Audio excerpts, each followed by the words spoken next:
Ông Câm này lần sau đi nghỉ là phải bảo tôi đấy nhá. Không phải nghỉ tự do như thế đâu nhá. Làm nhanh lên. Lần sau mà còn nghỉ như thế là tôi đuổi việc đấy nhá.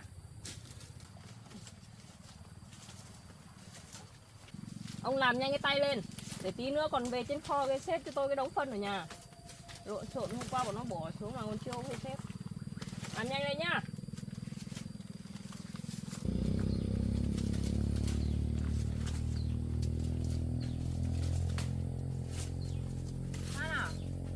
Vâng, chị Duyên làm gì đấy? Chị đến kiểm tra công việc à chị? Hôm nay có nhiều người đến làm không chị? Hôm nay có ít người thôi chị ạ, một phần họ nghỉ lễ nên là họ không đi làm mấy. Hôm nay hai bố con anh Câm có đến làm không? Có chị ạ, hai bố con đang làm ở bên kia. Vâng. Làm việc của chị đấy nhá. Tôi ra tôi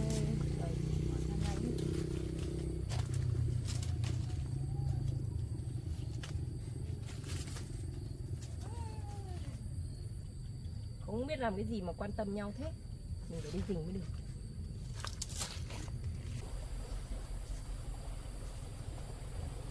chào anh nhá. Anh đây đi làm rồi à? Thế từ hôm qua mưa thế nước nó có lên đến bờ không anh? Nước suối ấy. Bé ngủ ngoan không anh? Sáng thế từ hôm qua vẫn cho bé ăn bột hay ăn sữa? Anh đi làm anh đã ăn uống gì chưa? Thế từ hôm qua ấy, anh ngủ ở đấy, hai bố con ngủ ở đấy, có nước suối có lên đến không? Đây là nhà tôi có cái lán này, kia công nhân cũng ở đấy, hai anh dọn đến đấy, hai bố con ở đấy luôn đi. Có gì thì tôi còn giúp đỡ. Anh không ngại đâu, không phải ngại đâu. Đấy lán công nhân ở mà. Nhà tôi cũng cho công nhân ở đấy mà, không ngại đâu mà. Bây giờ anh ở đấy tôi cũng lo lắm, lại còn bé nữa. Anh cứ chuyển về đây ở đi, không phải ngại gì đâu. Nào anh cũng giúp đỡ tôi chưa giúp đỡ, tôi chưa làm gì giúp cho anh đấy. Đây công nhân người ta có làm khó gì anh không? Có vất vả, công việc có vất vả không này? Nhá, tôi ra tôi chơi em bé một tí.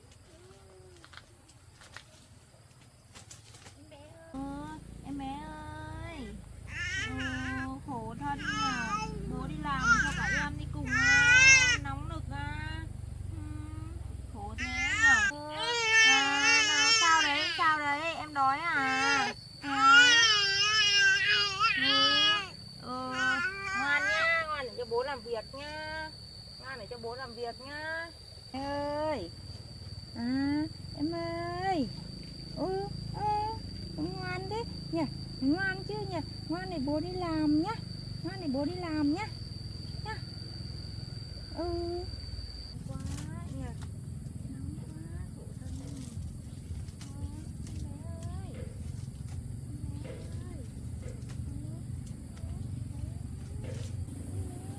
em bé nằm đi chơi nhá, nhá. Em nằm đi chơi cho bố làm việc nhá, ngoan nhá, bố ngoan nhá. Cô đi mua ít đồ cho em nhá. Bye bye, nhá, ngoan nhá.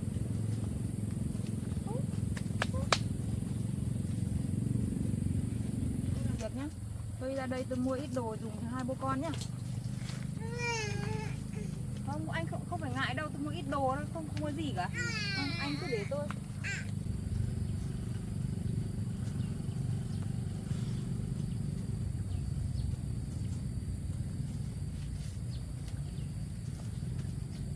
Này ông kia. Lúc nãy bà chủ bà bảo gì? Ông kia. Lúc nãy bà chủ bà bảo gì? Ông có bếp xếp cái gì không đây? Ông liệu mà ăn ở nhá. Bếp xếp cái gì là tôi đuổi việc ấy nhá. Làm yên phận cái phận của mình đi. Cấm đừng nói gì đấy biết chưa? Tôi mà nghe thấy gì? Ông kia, đi thu xếp lấy con về xong là về kho để xếp phân vào cho tôi đi. Nhanh cái chân lên.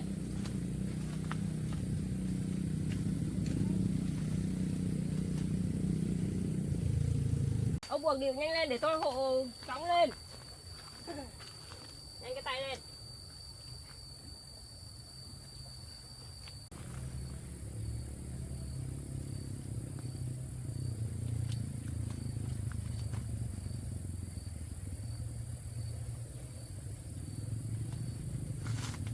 Nhanh lên.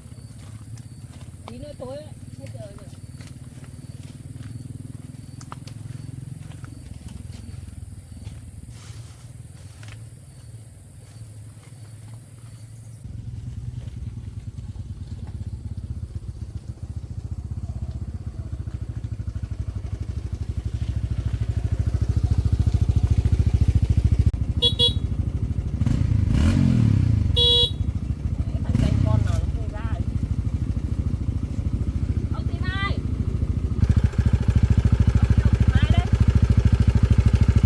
Em cho anh hỏi cô Duyên và cô chủ ở đây đi đâu rồi nhỉ? Cô ấy vừa làm ở đây, cô vừa ở đây xong rồi cô đi ra kia rồi, biết mua cái gì ấy. Cô đi ra đằng nào đấy? Đi ra đầu kia rồi. Để tôi ra tìm cô.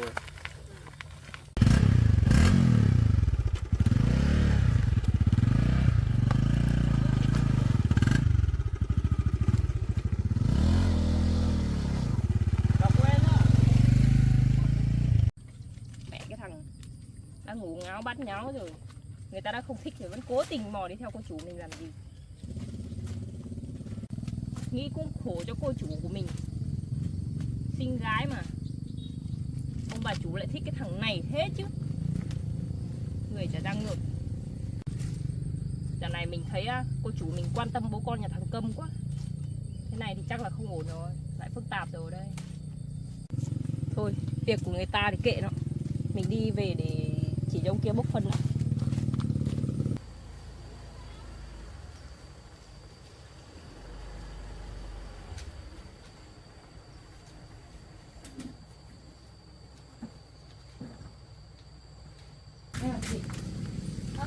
Em mua ít hàng đấy.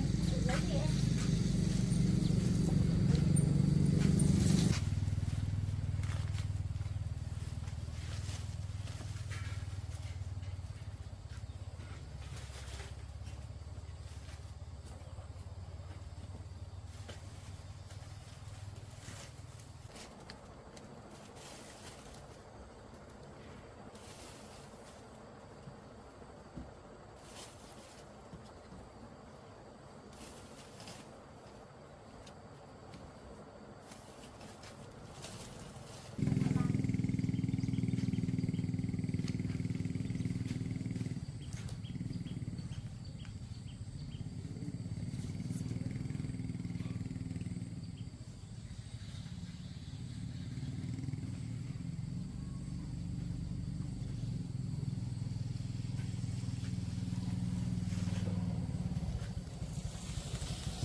Anh tìm em mấy ngày hôm nay rồi, em đi đâu mà để anh đến nhà hỏi bố mẹ em ở lên đây tìm mấy ngày mới thấy đấy. Tôi không có chuyện gì để nói với anh cả, anh đừng đi theo tôi làm gì.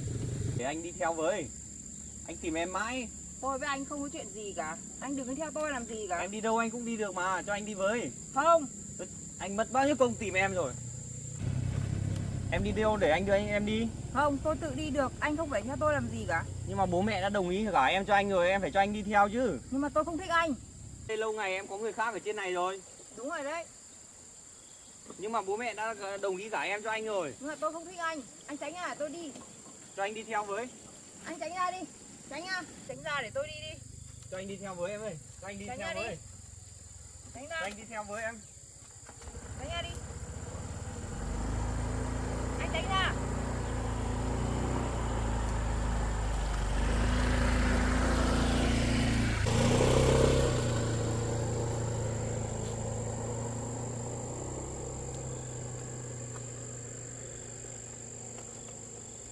toàn nói dối mình thôi.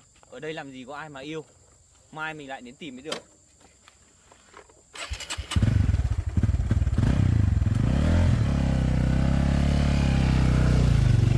Ông đi vào đây xếp cái món này lên cho tôi. Xếp cho nó thành hàng đẹp vào. Xếp vào đấy. Xếp nhanh cái tay lên.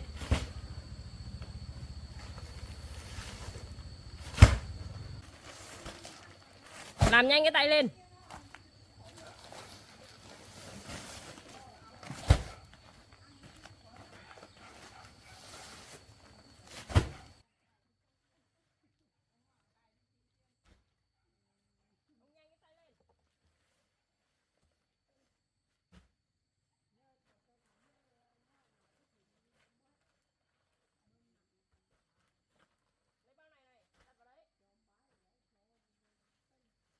Đấy, lấy bao đấy đi. Bao này này. Xếp vào kia đi. Nhanh cái tay lên. Làm đi nhá. Ông là xin luôn mấy con này vào cho tôi đi không nghỉ.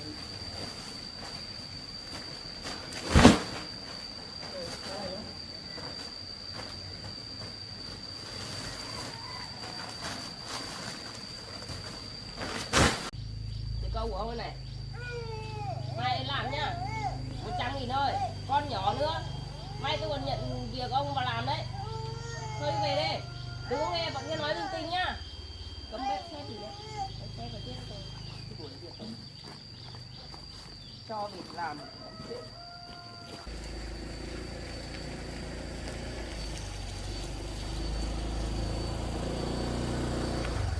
Phan này, hai bố con anh công đâu rồi? Tôi mua cho anh ít đồ nhưng mà không kịp anh rồi. Nhưng trong kho thì mình có đồ gì không, lấy tôi ít bát với cả nồi với. Hai bố con anh chả có cái gì cả, lấy được tôi với. Chị ơi, đây chỉ có nồi với bát đũa này thôi. Cảm ơn nhá.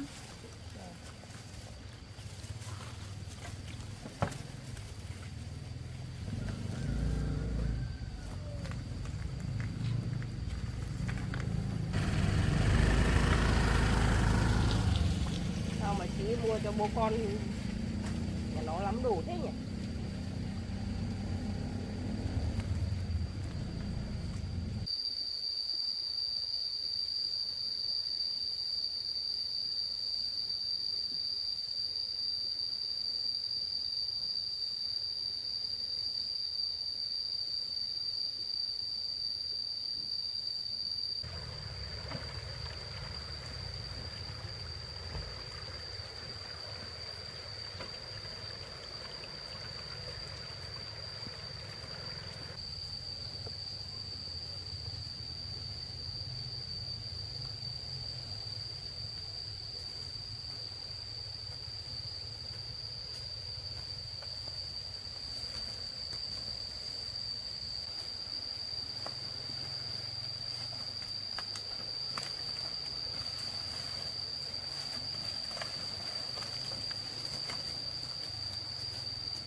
cho anh cái nồi niêu bát đũa, bố con anh chả có cái gì cả.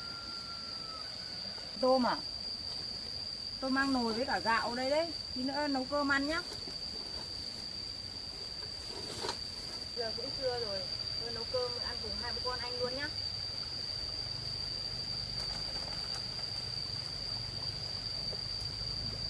Bình thường anh lấy gì mà nấu cơm? Ống tre nấu á? Anh nấu thì anh lấy nước ở đâu? Nấu nước ở suối à?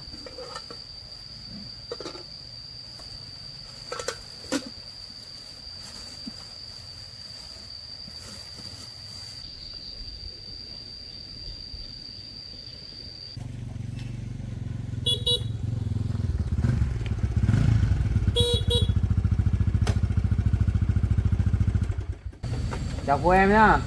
Cô em đang làm gì đây? Tôi đang kiểm hàng, anh đến đây có việc gì ấy? Anh đến tìm cô chủ của em. Cô chủ của em đi đâu rồi? Cô chủ của tôi ra ngoài kia rồi. Đi đâu rồi nhỉ?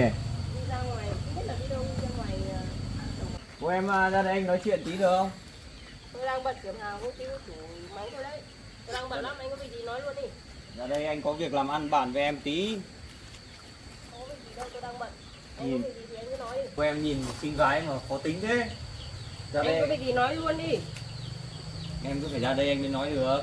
Ra đây anh có việc làm ăn bàn với em tí.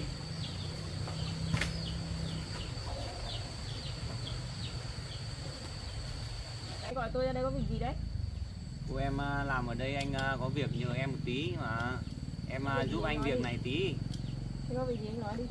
Em ở đây làm thì mấy ngày vừa rồi có thấy cô chủ em gặp ai ở đây không? Cô chủ tôi gặp ai hay là quen ai thì gì liên quan đến anh mà sao tôi phải nói với anh? Anh có việc gì thì nói nhanh lên để tôi còn đi làm. Anh có việc này bàn bạc với em tí mà.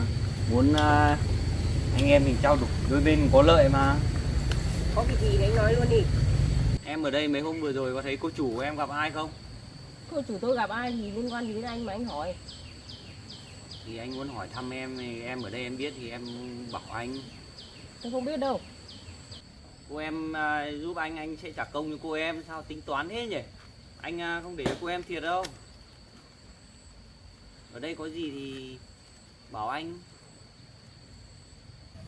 Tôi giúp anh thì anh trả công tôi thế nào? Anh cho tôi được có bằng này mà đòi hỏi để hỏi cô chủ tôi ở đâu á?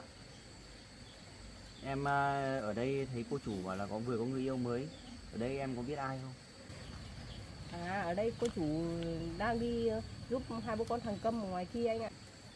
Cô chủ tôi bây giờ đang giúp đỡ hai bố con nhà ông Câm ở ngoài kia ấy. Vừa đi làm ở đây vừa đến bữa là cô ấy đi ra hộ nấu cơm các thứ cho hai bố con ở đấy. Cô chủ em đi chưa về à? Chưa về anh ạ. Đi lâu chưa? Ra đấy được mấy tiếng rồi đấy chưa về anh ạ. Không biết làm gì ở đấy lâu thế nhỉ? Em ở đây xem là cô chủ xem là như thế nào thì bảo anh nhá. Anh phát trả công cho anh, không để cho cô em thiệt đâu. Thời gian gần đây em thấy cô chủ nhà em quan tâm đến bố con nhà thằng Câm ở ngoài kia nhiều lắm. Thì không biết ông bà chủ có biết không nhỉ? Ông bà chủ chắc không biết đâu anh ạ. Ông bà chủ đã hứa gả cô chủ cho tôi rồi mà. Em ở đây có gì nhớ báo anh nhá. Anh không để cho em thiệt đâu.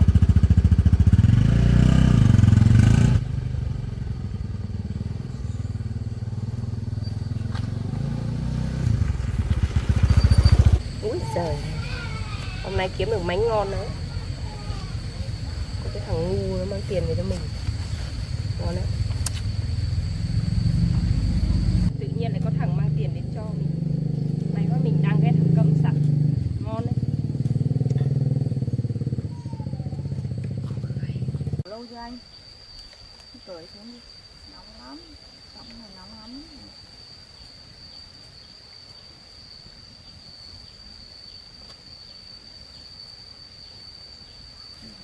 Ôi, nóng quá. Nóng quá.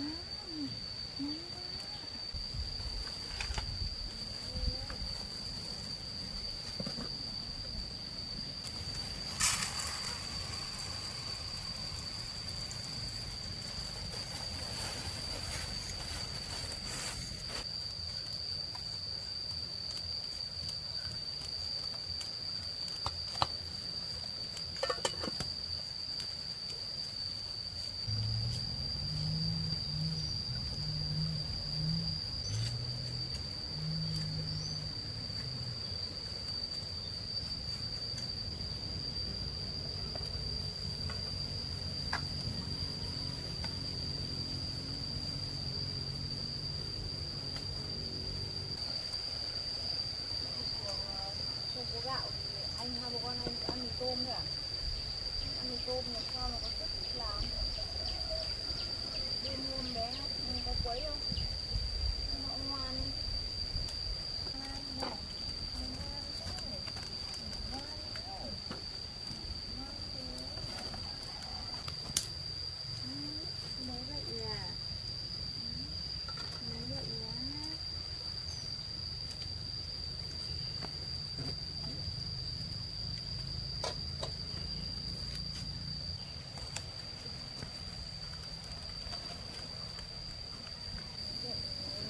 Nó ngoan lắm nhỉ.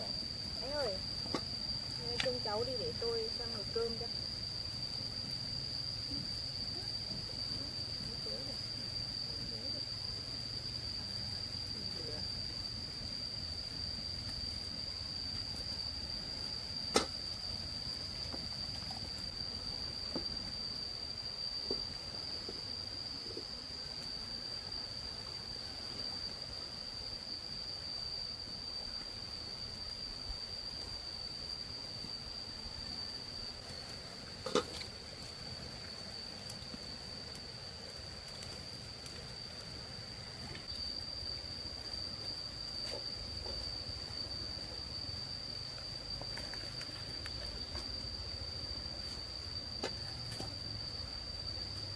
Bé ơi, bé ơi.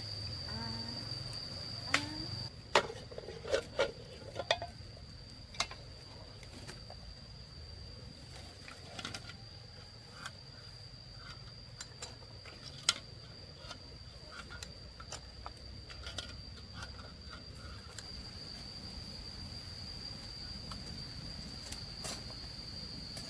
Bé ơi. À. Bắt tay. Bắt tay, bắt tay.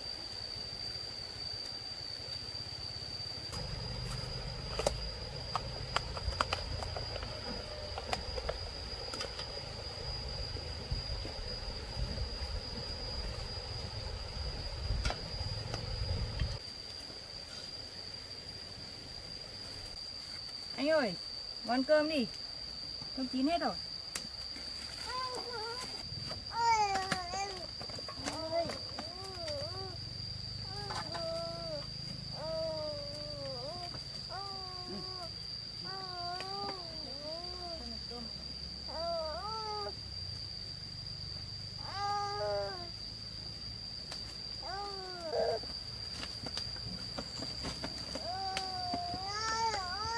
Ơi, anh ơi.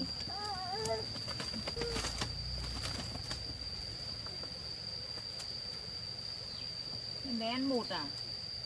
Tí nữa ăn xong rồi anh làm bột cho cháu nhá. Anh ăn đi.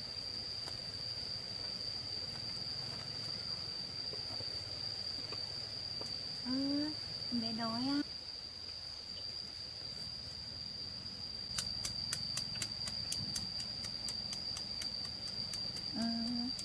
Em bé ơi. Em bé ơi.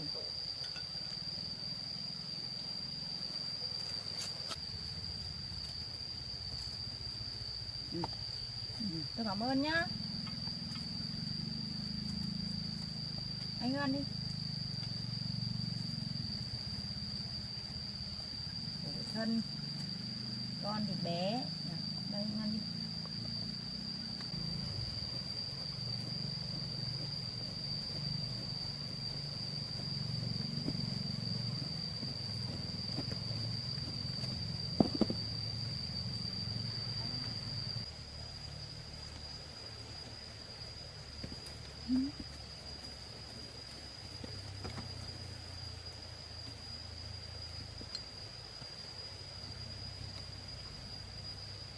Anh ăn nhiều nhá.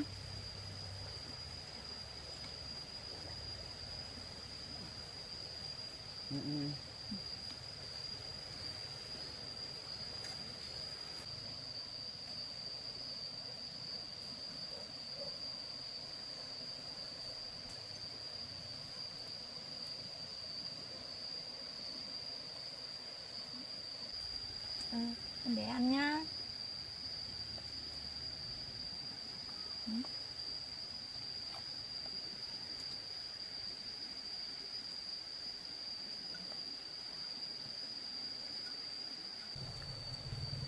Cơm ngon lắm anh ạ. Anh ăn đi, ăn nhiều mới sức mà đi làm với chúng cháu nhá.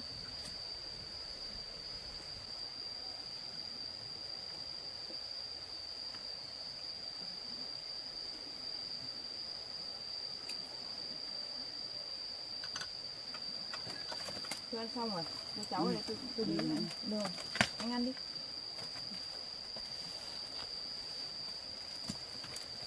Quá nhỉ.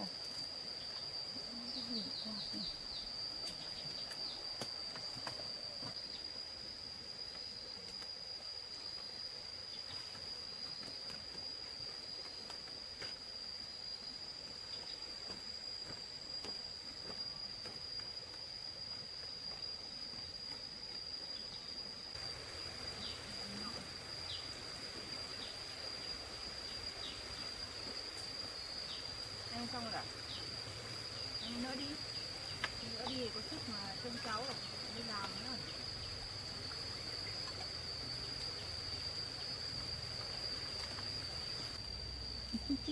Cái tay vào mồm này em ơi.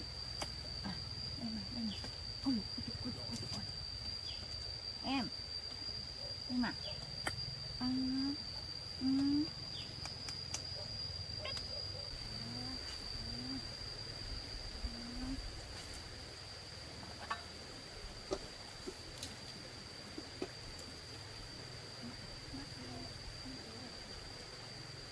Anh dọn dẹp xong anh bế con nghỉ ngơi đi nhá. Để tôi về đây.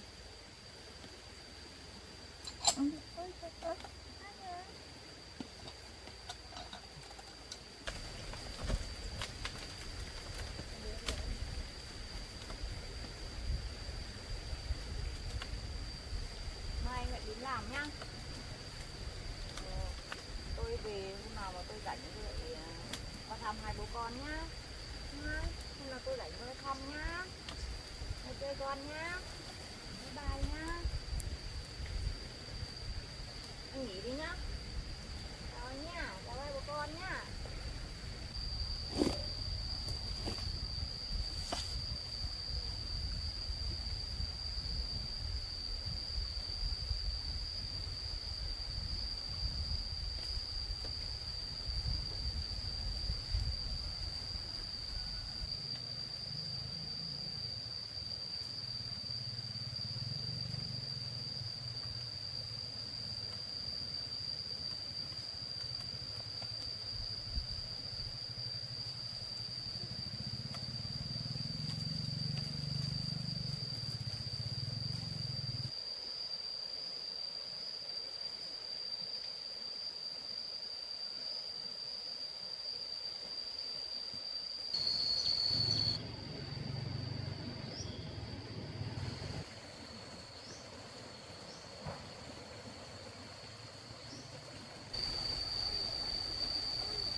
mày đến đây làm gì? Cút khỏi đây. Để thăm mộ vợ à? Nhớ vợ à? Mày đi lên. Không tao gọi người đánh người. Đánh mày ấy.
anh? Đi đây để tôi đi chở đi. Đi. Con lên đây tôi đi ra chợ mà. Tôi tiện đường thì tôi chở anh đi luôn.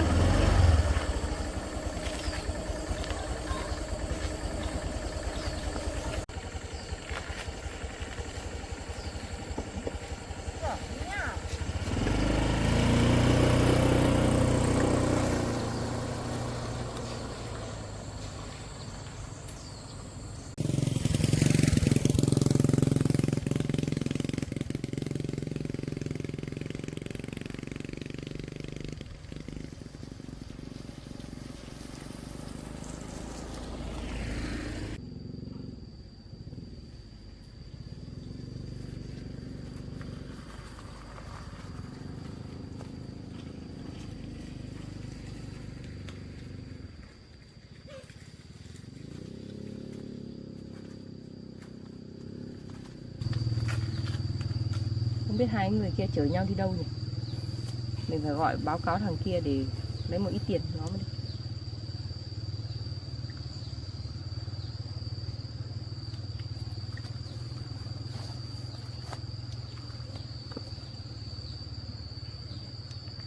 Cô em này gọi đấy. Cô em à? Alo, anh à, tôi vừa mới thấy cô chủ của tôi chở hai bố con thằng Câm đi đâu rồi ấy. À thế bọn nó chở nhau đi chợ rồi à? Đúng rồi, chở ra hướng ngoài chợ ấy. Được rồi. Để anh ra anh xử lý luôn. Anh đi xem thử nhá. Cảm ơn em nhá. Ok ok.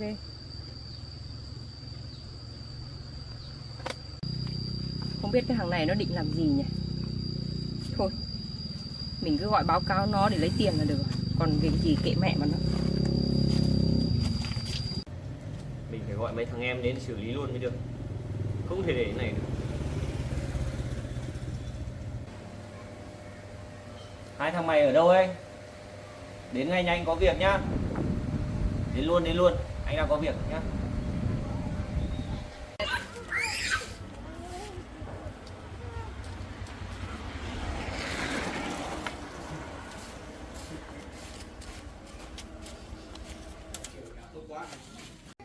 Cô ơi, cháu gửi ít đồ ở đây cho bán nhá. Cứ bán đi. Vâng, cháu cảm ơn ạ.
Anh loại này tím đen.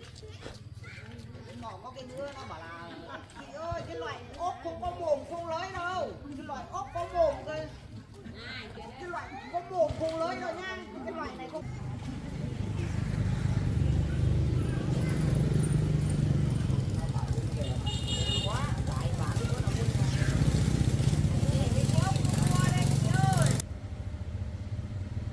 Này phải cho thằng này một trận đi.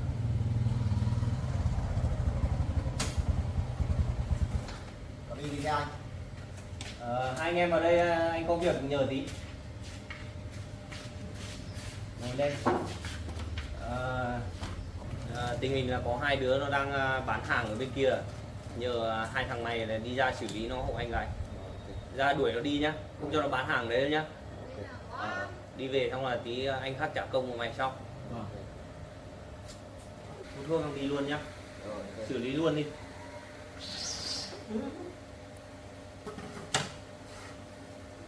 Cứ để em xử lý không?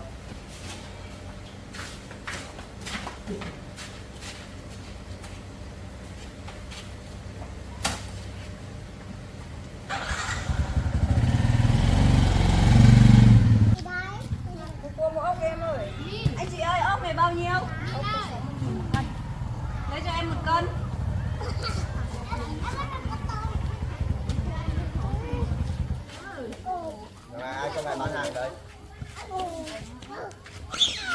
Ai ở chung mày bán hàng ở đây? Anh ơi, nãy em hỏi bà chủ ơi bán nhờ ở đây rồi anh ạ. Không được. Chỗ này chỗ của tao. Cho bọn em bán nhờ một lúc thôi ạ. Không được. Anh ơi, cho bọn em bán nhờ ở đây. Không được. Anh ấy Đi hai chỗ bố khác con bán anh đi. khổ lắm. Ở đây không được đâu. Anh bị câm nữa, vừa rồi vì hai bị nhà vợ đuổi, cho anh bán nhờ một lúc anh ấy Không được là không được. Đi chỗ khác đi. anh cho bọn em bán nhờ một lúc đi. Không Có được. rồi đi. Chỗ khác đi. Ở đây không được bán ở đây đâu. Cho bọn em nhờ một lúc thôi. Không được đâu. Khổ lắm anh ạ. Tao đã bảo là không được là không được. Đi chỗ khác. Cho em bán nhờ một lúc thôi. Không được. Mày chỗ có khác đi không? Cho bọn em bán nhờ một lúc. Mang đi chỗ khác đi. Có đi không?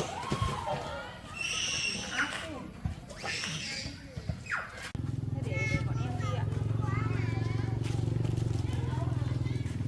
Đây ra, đi luôn đi. Từ mai không được đến đây đâu nhá. Lần sau không được đến đâu nhá. Nghe mình đi.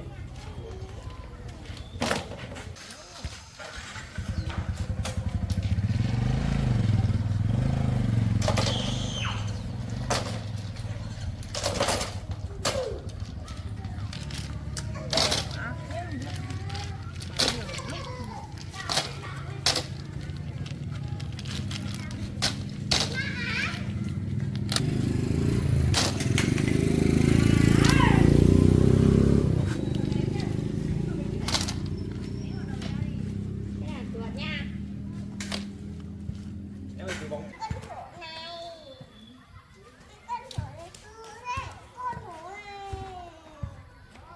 Đi ai đi về ai về ai về ai. Đi về ai chạy đây.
Bố con anh ấy vậy, anh ấy bị câm.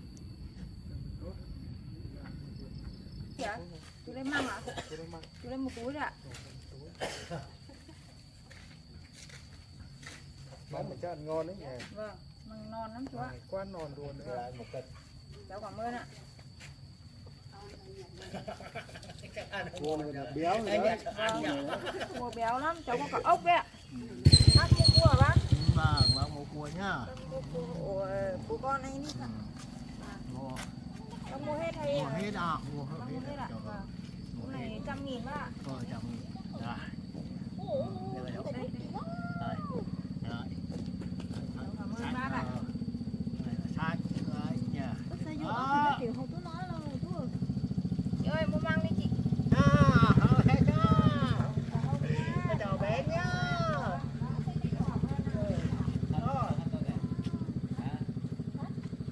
Tao biết ra em rồi. Chưa biết rồi.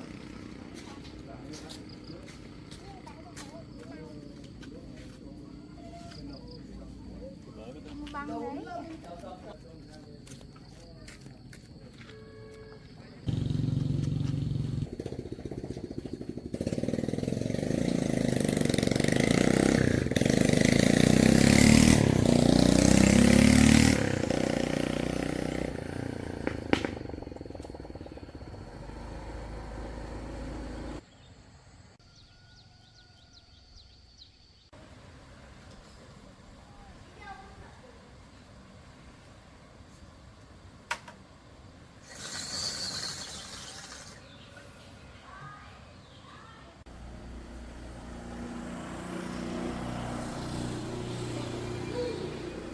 nó lại chở bố con thằng Câm đi đâu rồi.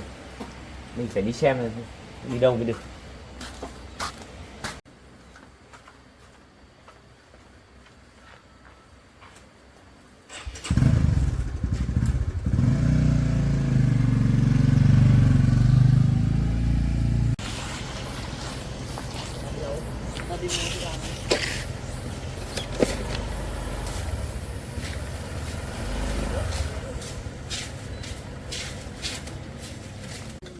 Đi vào để tôi mua cho. Đi không thấy không ngại đâu. Không phải có hai đứa con gái, một đứa anh đi nước ngoài à?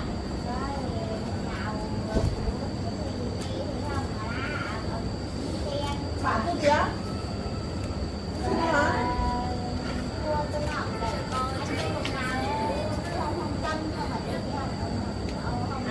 Alo, Cái thê hông kìa, ăn cái thê hông tái cái tổ tôi mẹ cái tử tôi quang này. có việc gấp à? Được rồi, để tôi đến ngay. Quý mình đi cùng đi. Anh ơi, tôi giờ có việc gấp ở trên trại, giờ tôi phải về luôn. Anh hai bố con anh cứ mua hàng đi nhé. Tôi về trước nhé. Tôi đi trước nhé.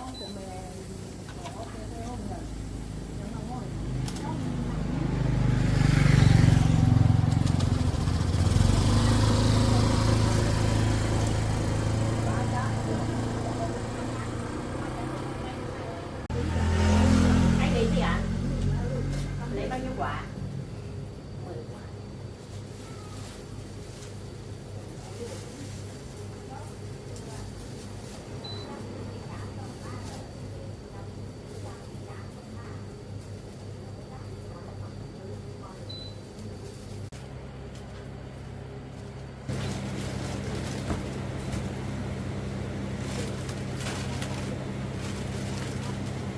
Được chưa?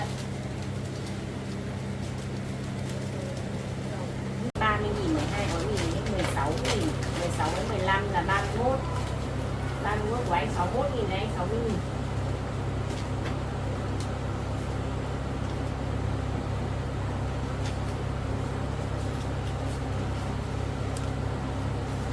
Anh đừng lấy nữa.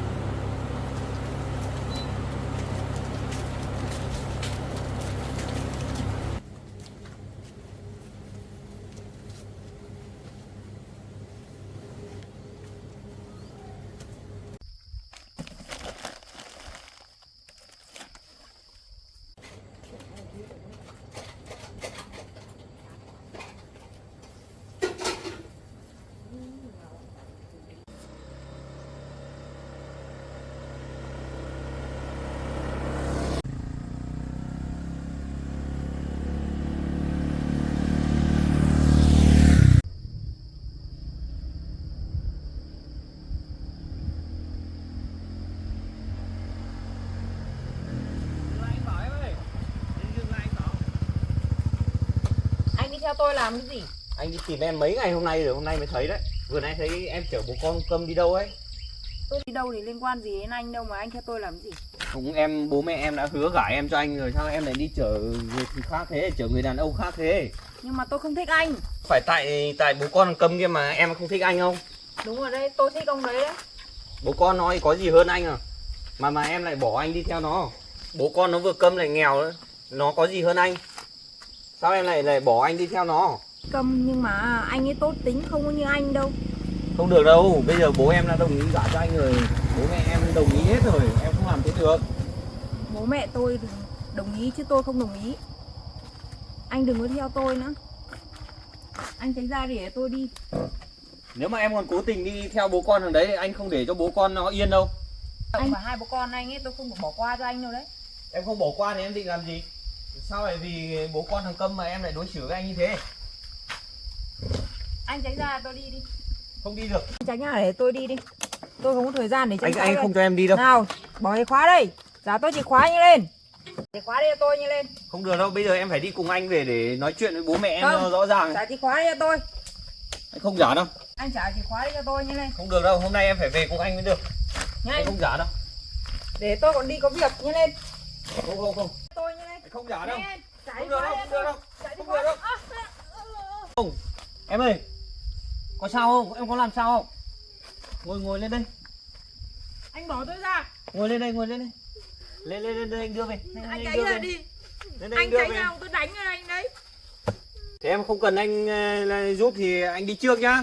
Anh đi đi. Tôi Để không anh làm đưa sao về. hết. Anh đi đi. Tôi không cần anh. Anh đưa chìa khóa đây. Anh đi đi nhanh không tôi đánh ở đấy. Em không cần anh giúp, anh đi thôi. Anh đi đi.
Tôi bị ngã đầu chân.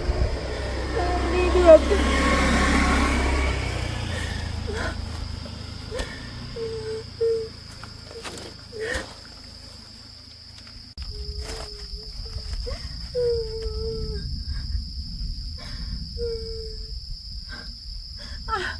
Đau.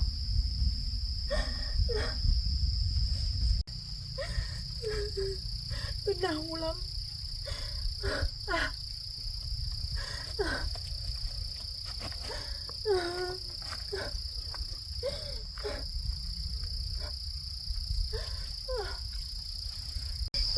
Tôi đau lắm không đi được.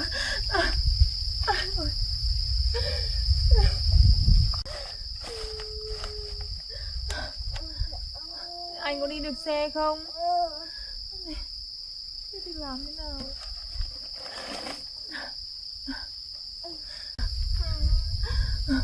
Nhưng mà tôi đau lắm, tôi không đi được xe.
Bây giờ làm nào đi?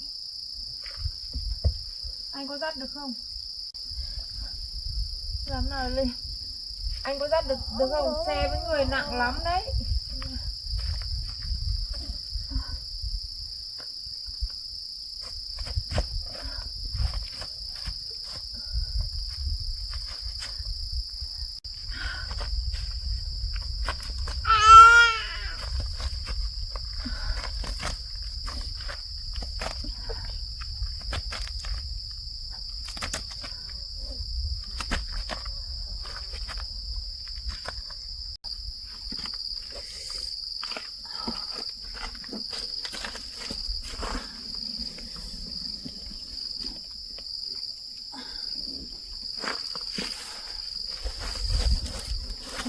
Anh đưa để tôi đeo cho.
Anh đâu? À, hái lá thuốc á.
mới được thuốc không mà đi lâu thế.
Cảm ơn anh ấy, may là có anh ấy. Tôi không biết làm thế nào. Chắc mấy ngày khỏi. Anh ơi, ở đây nước lũ ấy nguy hiểm lắm anh ạ. Hai bố con anh thì này đi chỗ khác ở đi. Ở đây nguy hiểm lắm.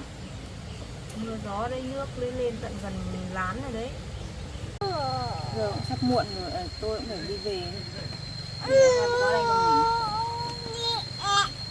Nhưng mà anh không đi được xe máy ấy. Anh không đưa tôi về được. Tôi gọi chị Phan đón cũng được.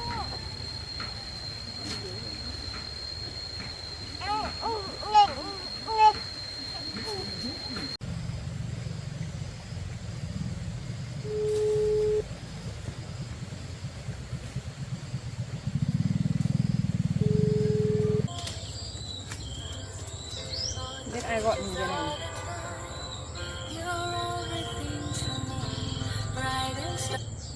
Alo ạ.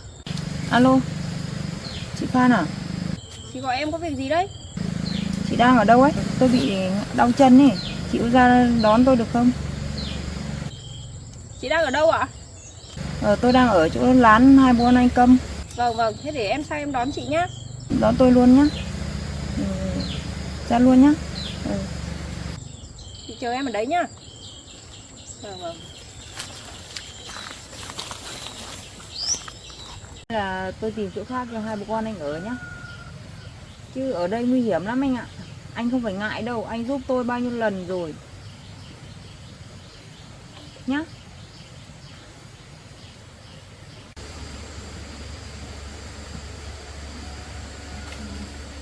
Nhà gì mà ở tiếp thế này. Chị ơi, chị bị sao đấy? Trời ơi, sao chị sang đây được? Chân chị bị sao này? Ông này làm gì cô chủ của tôi đấy? Anh ấy đưa tôi về đấy. Tôi bị ngã, anh ấy đưa về.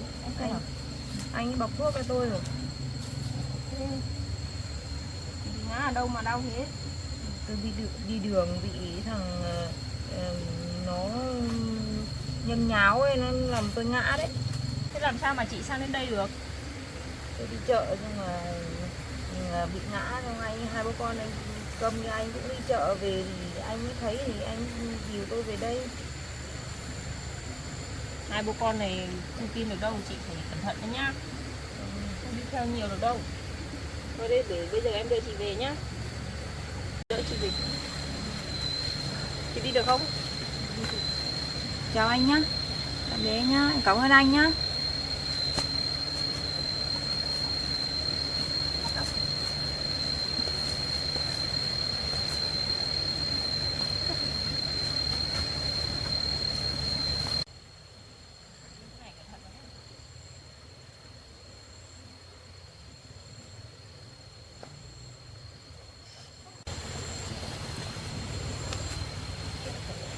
Hai bố con Câm rồi mà ở cái chỗ này mưa lũ khổ ấy là khổ mà ở được chị. Ở đây nguy hiểm lắm, bảo hai bố con anh đi chỗ khác ở mà nói không nghe.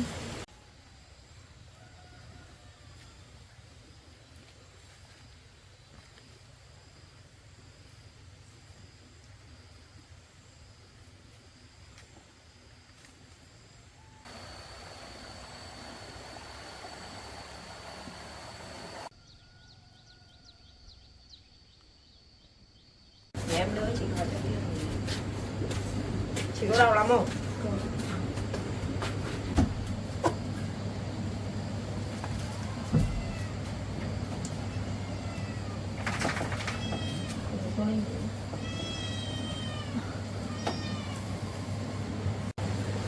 Đâu để em xem vết thương cho chị mà. Có đau lắm không? Nãy anh cầm anh mặc thuốc cho con này. Thuốc của ông lấy toàn cái thuốc gì đây nào? Không biết là có tốt không? Là cây đỡ hơn. Chẳng biết thuốc của cái ông Câm đấy có đỡ không? Em thấy cũng không ổn mấy đâu, hay là chị đi chụp chiếu xem? Chắc không sao đâu. Đắp thuốc cũng thấy đỡ hơn. Mát hơn. Cái mới. Chị bị đau nhiều này có cần em phải gọi cho ông bà chủ để ấy không? Để đưa chị đi chụp không? Không cần đâu, tôi ổn không sao. Không chủ quan được đâu chị ạ. Chị đau thế này bọc cái thuốc nam này không ăn thua đâu. Ok nữa. Em thấy chân của chị bị như này là nghiêm trọng đấy. Bọc thuốc nam này chắc không hiệu quả đâu. Chắc không sao, chắc tôi chỉ bong gân thôi. Bông gân chị phải đi chụp chiếu chứ. Chắc mấy hôm mà khỏi thôi. Không cần. Ở đây người dân tộc người ta biết lấy thuốc để bọc, ví dụ bong gân là nó cũng nhanh khỏi lắm, nhưng mà không biết thuốc của bố con ông Câm này có đỡ không? Là tôi từ lúc bị đến giờ là cũng thấy nhẹ hơn. Nó cũng mát đi, không thấy đau nhiều như lúc mới bị nữa. Thế thì chị cứ để nếu mà đau thì gọi cho em nhá, để em còn biết nhá. Đưa chị đi để chụp chiếu xem thế nào. Rồi cứ bọc 1-2 hôm xem thế nào nữa. Thế chị có cần em giúp gì nữa không để em còn làm nữa cho, xong rồi để em đi làm. Chị cứ về kiểm tra công việc cho tôi nhé. Em nghỉ ngơi. Em đi làm việc nhá. Có gì chị gọi điện cho em nhá. Cảm ơn chị nhé.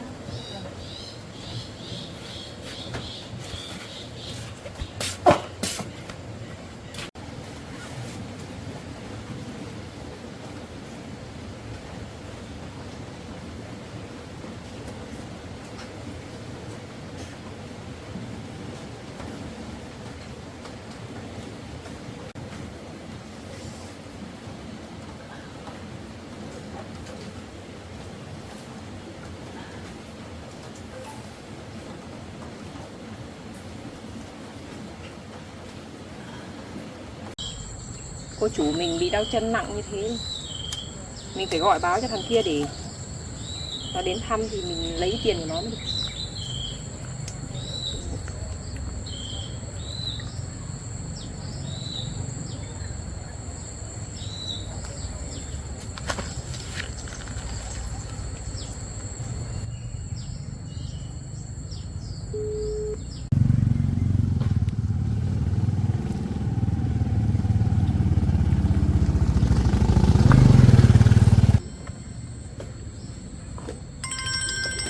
Cô em này không biết gọi mình có việc gì. Cô em à? Alo, anh ơi, cô chủ tôi hôm nay đi đâu về xong là bị ngã đau lắm. Cô chủ của em bị tai nạn à? Lúc nãy tôi thấy bố con thằng Câm nó đưa về lán, xong là cô ấy gọi tôi, bây giờ tôi đi đón cô ấy về rồi. Anh xem thế nào nhá. Rồi, anh biết rồi. Anh cảm ơn nhé.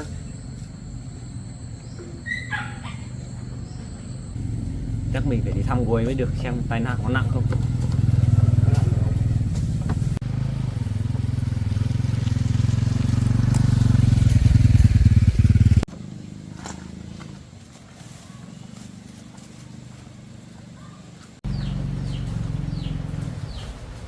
Chào em.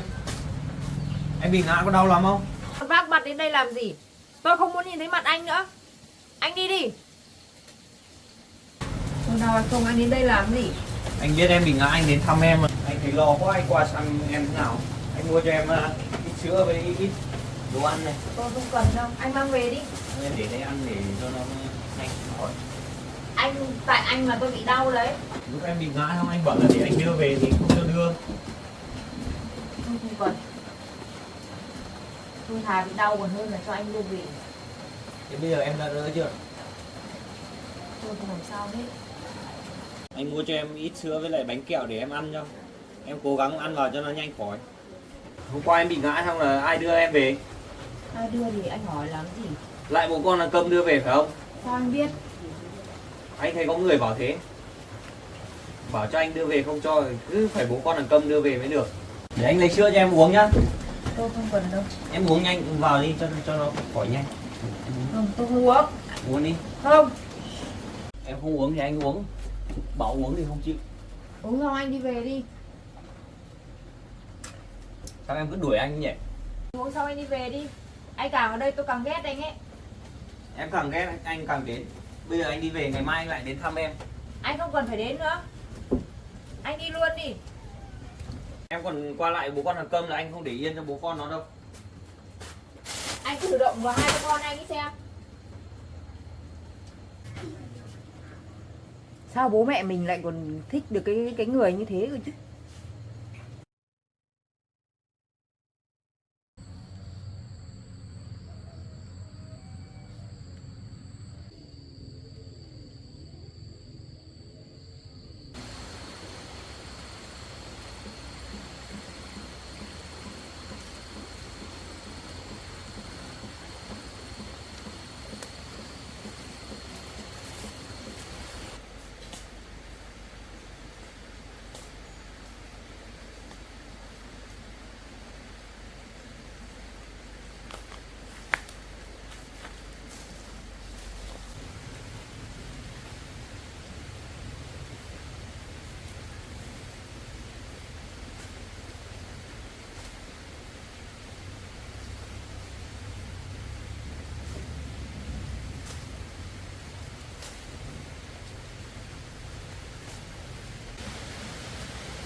Lên à?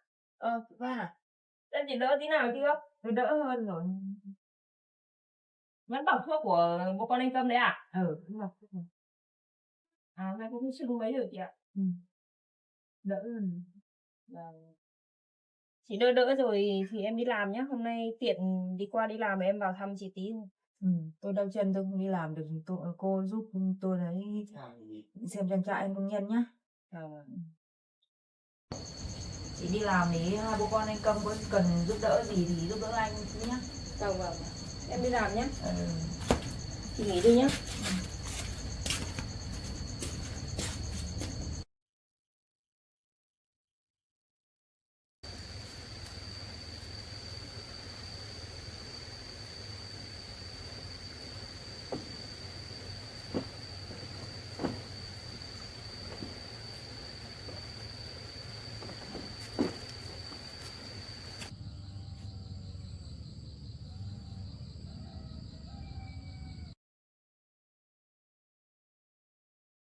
Hai bố con anh đến à? Chân chân tôi đỡ hơn rồi đấy.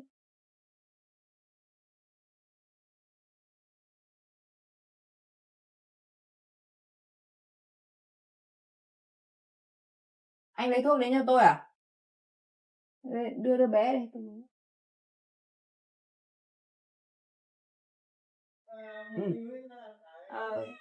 Anh thay thuốc của tôi với. Cảm ơn anh chứ chân tôi may có thuốc của anh ấy. Đỡ nhiều rồi đấy. Đau mấy rồi. Không sưng rồi. Giờ nó chỉ đau ít thôi.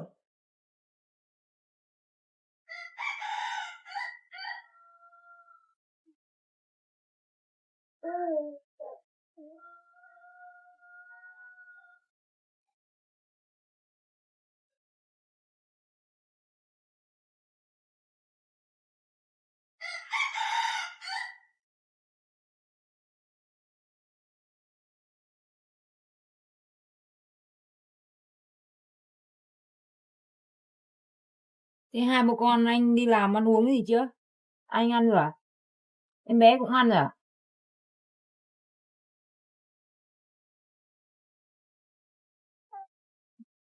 Ồ, vất vả cho anh quá.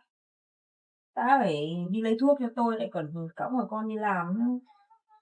Em ơi, anh đến thăm em đây. Anh đến đây làm cái gì? Hôm nay em đỡ nhiều chưa? Tôi đỡ rồi. Sao em không cho anh quan tâm em, lại cho bố con là Câm quan tâm em? Còn bố con lúc này nữa đến đây làm gì? Này, Sao hôm anh nay làm người gì yêu của hả? tôi? Đừng động vào bố con anh ấy. Anh đi đi. Vậy thằng này em cấm được Này, người yêu tao nhá. anh Từ làm gì nay em hả? cấm này đến đây nhá. Anh đừng động vào bố con anh ấy.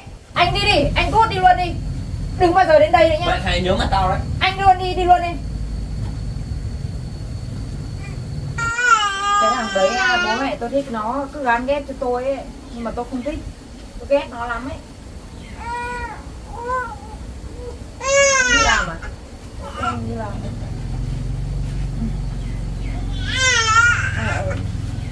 Bố nhá. Tôi cảm ơn anh nhá. Thôi con về nhá, đi nhá.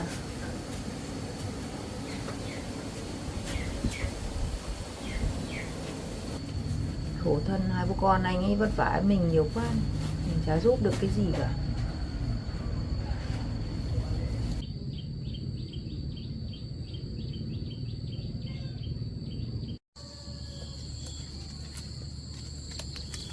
Chị chủ mình lại còn đưa cả bố con ông Câm về đây ở nữa. Bây giờ mình phải gọi điện mách bà chủ mình mới được, không để chuyện xảy ra thế này được. Mình phải gọi cho bà chủ của mình mới được.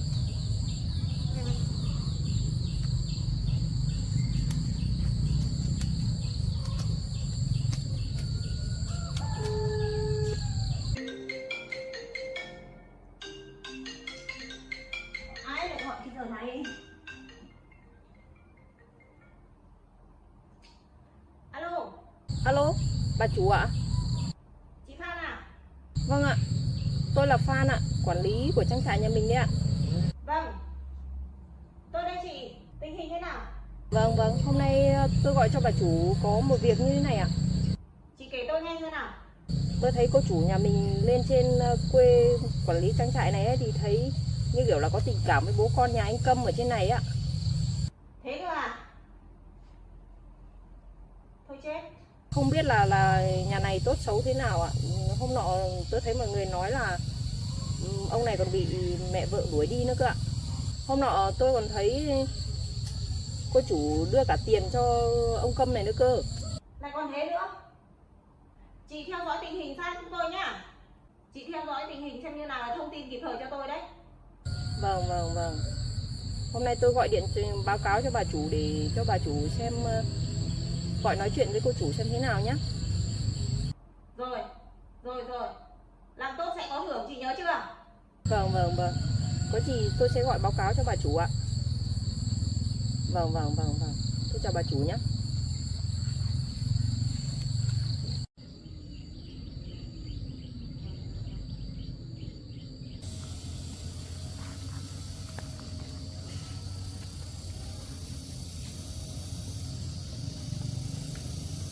Bố con ông đến làm rồi à? Hôm nay ông về đây vặt lá với cả là bắt những cây dây này lên trên làng cho tôi nhá. Làm đi xong xới cỏ cho tôi nhá. Làm đi, tôi ra đây một tí.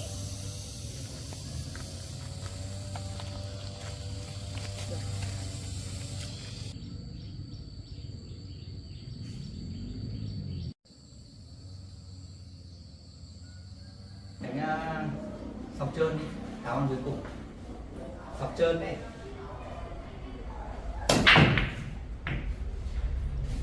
Trơn đến hết kiểu gì? Sọc trơn có nghĩa là anh chỉ ăn. Nè. Ý là ăn con nào cũng được đúng không? Ăn con nào cũng được, rồi ăn con nào cũng được. Ý là ăn dưới người đúng không? Không. Bây giờ anh ăn trơn rồi, anh chỉ ăn trơn thôi. Chỉ ăn bên trơn thôi. Là anh thắng. Chưa hiểu ở đấy kiểu đấy. Đây cái trơn này. Thôi cứ bắn hết đi. Đi nào thì bắn. Đi bắn.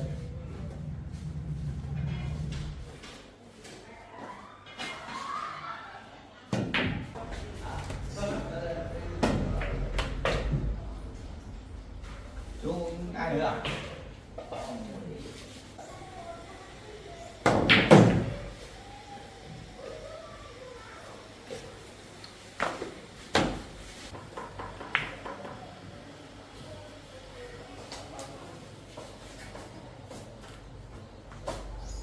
chơi gì đấy, tao chơi với.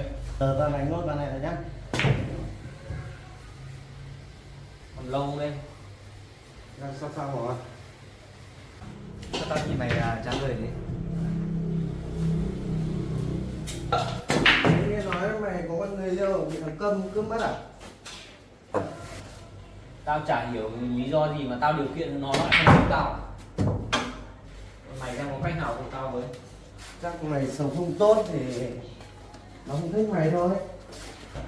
Thì mày có điều kiện đấy, nhưng mà chắc là không có đồ. Tao tưởng mày thế nào, đéo bằng một thằng cơm. Tao mấy ngày hôm nay chỉ vì chuyện này tao đang buồn lắm rồi, tao tưởng đến ngày nào tao mới ra nói chuyện với chúng mày. Tao có cách bây giờ mày có nghe tao không? Mày thử nói xem nào. Nếu mà hợp lý thì tao nghe theo mày. Thế bây giờ tao với bọn mày đi cho nó một trận. Ok, hai thằng mày đi, một tao đi.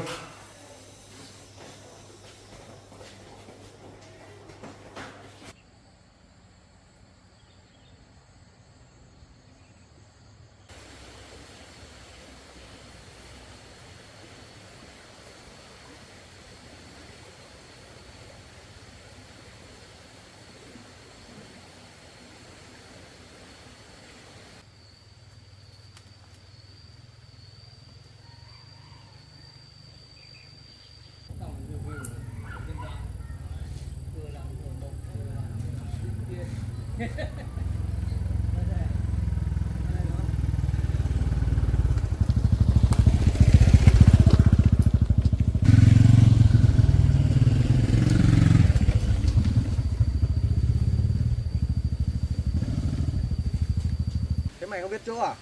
Tao không biết chính xác đâu, hình như ở gần chỗ này, để tao gọi hỏi cô em này đã.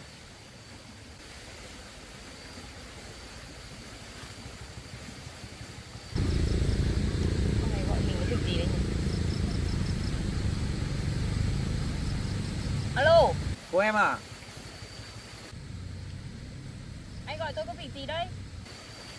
Cho anh hỏi là cái lán của bố con ông Câm nó ở chỗ nào ấy nhỉ? Anh tìm lán bố con ông Câm làm gì? Anh đang đi đến cái chỗ bờ suối này mà không biết ở đâu. Em ra đây đưa anh đi tí được không? À rồi. Thế anh chờ tôi một lát ở đấy, tôi ra luôn nhá. Ra luôn nhá, anh đang ở chỗ bờ suối này. Em ra luôn đi. Ok.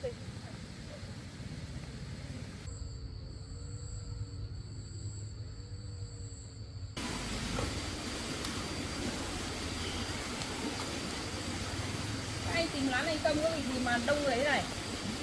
Anh tìm thằng Câm để hôm nay anh phải giải quyết nó mới được. Nó cướp người yêu của anh. Hôm nay bọn anh phải xử lý nó mới được. Anh định làm gì bố con nhà đấy đấy? Em chỉ cần đưa anh ra chỉ lán thôi, em không cần phải làm gì đâu. Tôi chỉ đưa anh ra đến lán thôi nhá, còn cái việc gì thì các anh thử giải quyết mà không liên quan gì đến tôi đâu nhá. Được rồi, em chỉ cần đưa anh ra đấy. Rồi đi. Đi. Tôi đi.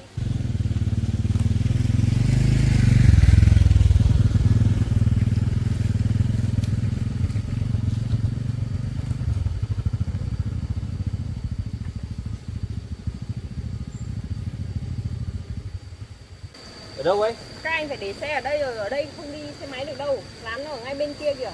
Tôi chỉ Đâu, đưa đâu? các anh đến đây thôi, kia ở bên xe kia. Được rồi. Tôi chỉ đưa các anh đến đây thôi, còn việc gì thì các anh nhá. Rồi.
nó đây không? Thằng này không? Phải thằng này không? Tao cấm mày nhá, từ giờ cấm đi theo nó nhá. Lôi nó ra ngoài này cho một trận. Lôi nó Mày ra đi ngoài ngay. này. Ra ngoài. Ngay. Cho nó một trận đây. Đè nó Mày xuống. đây. Cho nó một trận. Lại thằng này. Cho nó một trận tao. Đây. Ôi, cho hai một trận. Chị Duyên ơi. Ơi. Có chuyện gì chị? Không biết là có chuyện gì mà tôi thấy một đội ở kia vừa hỏi tôi kéo nhau sang bên lán nhà anh Công làm gì ấy. Chị có biết ai không? Tôi không biết ai đâu. Nhưng mà tôi thấy một đội thấy ăn mặc như kiểu xã hội đen ấy. Đeo kính râm nữa. Không biết là ai nhỉ? Tôi cũng không biết được. Tôi thấy một đội ở sang bên đấy nhìn bủn rủn lắm, không biết có chuyện gì xảy ra không? Ê, chị đưa tôi đi nhá. Chị đeo chân đi được không? Đi được, chị gọi thêm người đi. Vâng, Thêm người sang đấy đi. cứ để em đỡ chị dậy, ta kêu gọi em kia đỡ thêm người đi. Đi đi. Mày đéo nó xuống tao. Đây. Kéo. Cho nó xuống suối. Mày. Cho nó xuống đây. Nhá, đẩy nó xuống đây tao. Mày.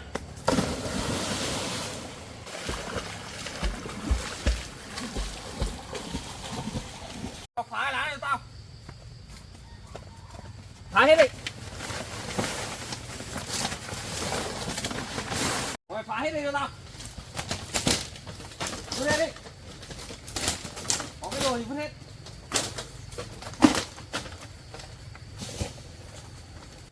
Phá hết đi. Phá hết đi cho tao.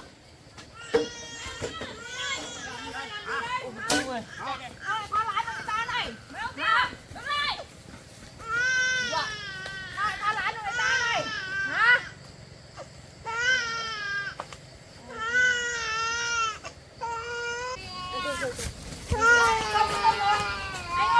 Anh ơi, thấy nước cái kìa. Anh nhảy xuống đi. Đi về anh Công đi kìa.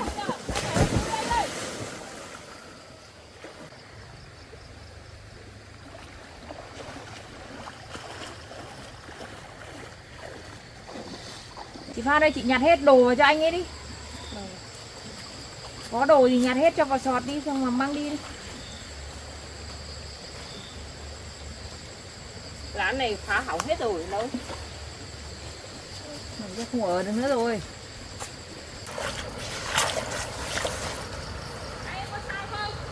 Chưa biết là làm sao không đâu. Anh ơi, anh có sao không? Ôi, anh ơi. Anh. Tôi có bị sao không? Anh ơi. Ơi. Anh tỉnh rồi đấy. Tỉnh vô. Sao anh? Anh ấy tỉnh rồi, anh đưa anh về hộ tôi với. Vâng. Khổ ghê nữa.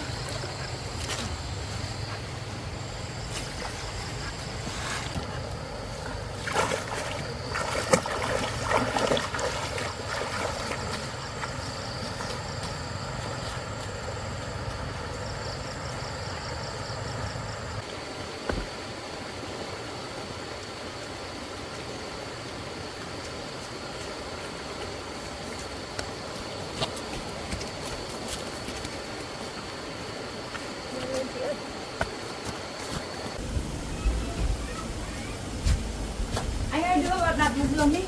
Vâng. Cho anh ngồi vào giường đi.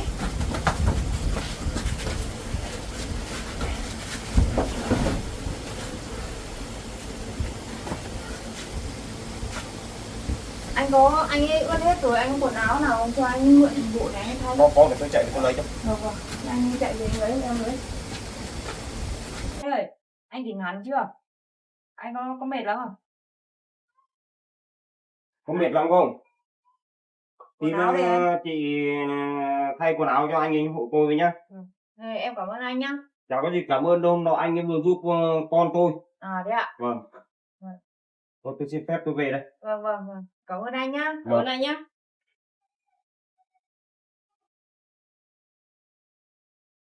Anh có uống nước không? Khát không? Tôi đi lấy nước cho anh uống nhá.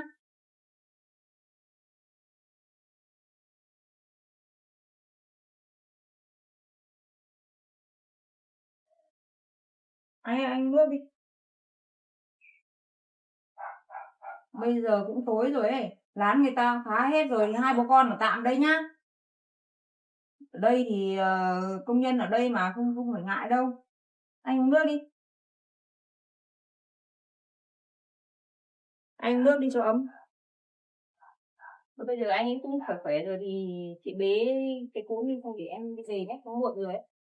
Cảm ơn chị nhá. Anh uống nước đi xong mà đi thay quần áo đi, lạnh đấy. Đó khổ. Anh đi thay quần áo đi. Xong mà vào bế em bé để tôi đi nấu cơm nhé.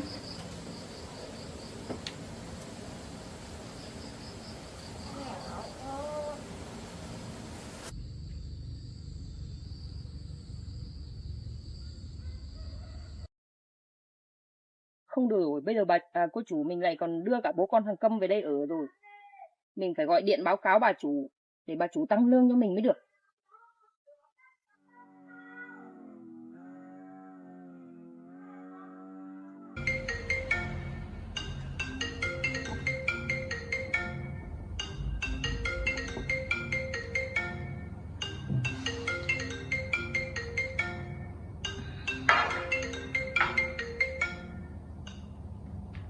Tôi đây chị Hoan ơi. Bây giờ cô chủ đưa hẳn về đây ở rồi, bà chủ lên xem thế nào. Thì hôm nọ em thấy cho cả tiền nữa. Thế à? Thảo nào hôm vừa rồi tôi thấy nó về nó xin tôi mấy triệu mà. Vâng, hai bố con ông Câm vẫn làm ở trang trại nhà mình bà chủ ạ. Vâng, hôm nọ thì thấy cho tiền, bây giờ lại thấy đón về đây ở nữa rồi ạ. Thế à? Thế thì kiểu gì tôi cũng phải lên một chuyến. Vợ chồng tôi sẽ lên.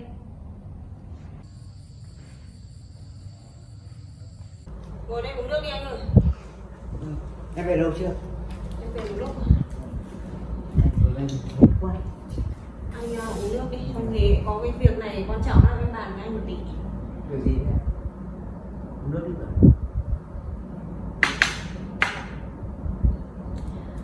Tình hình này là chờ mãi mới thấy anh về.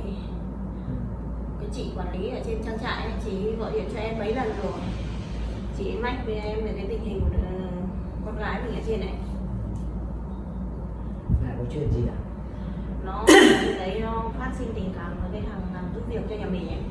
Cái thằng dân tộc có cái đứa con bé nó bị câm ấy. Cân đó. Cái thằng đợt trước mà nó đưa con gái mình vào trạm xã cấp cứu đấy á.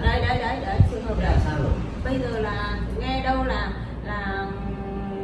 phát sinh tình cảm, xong thì có hôm mẹ vợ và thằng Câm ấy còn cho cả người lên trên đấy tìm để đuổi con này cơ mà, để gây sự cơ mà.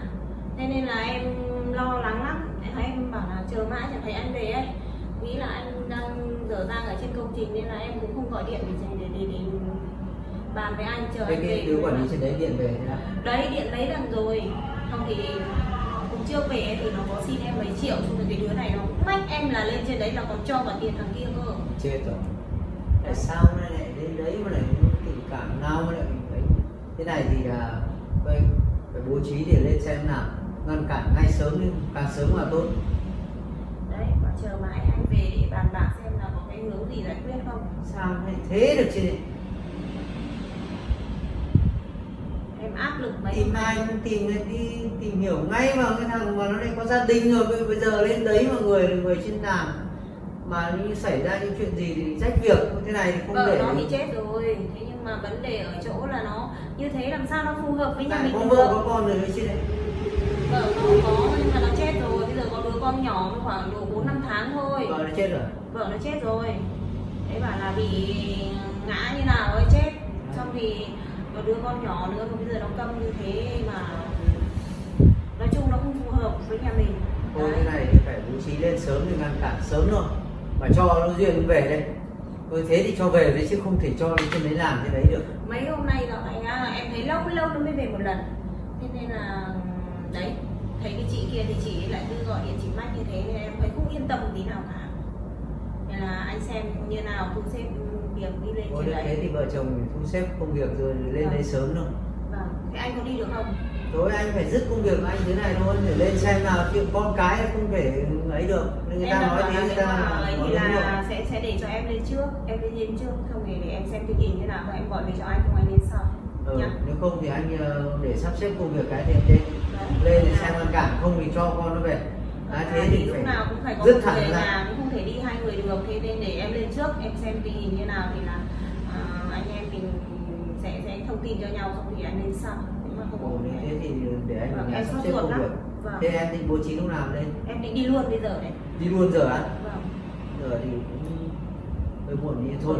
Vì con với cái là Sốt ruột lắm, em chờ mãi em mới về để bàn nhau xem như nào, không em đi luôn. Rồi thế thì em bố trí công việc thì là đi lên luôn đến trên đấy, Vâng. lên xem nào xong rồi điện giúp cho anh đi cũng lên luôn. Như thế là mình cũng không thể chậm chế được. Vâng. Ôi trời ơi, thế chết cằn quá. Anh ở nhà quán chiến một nhà cho em nhé. Đấy, sốt ruột lắm, em đi đây.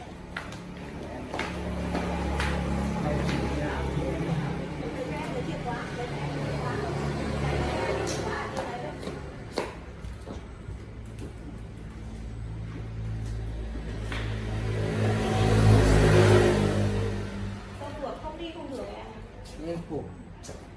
Con đi vào, đầu hết cả đầu.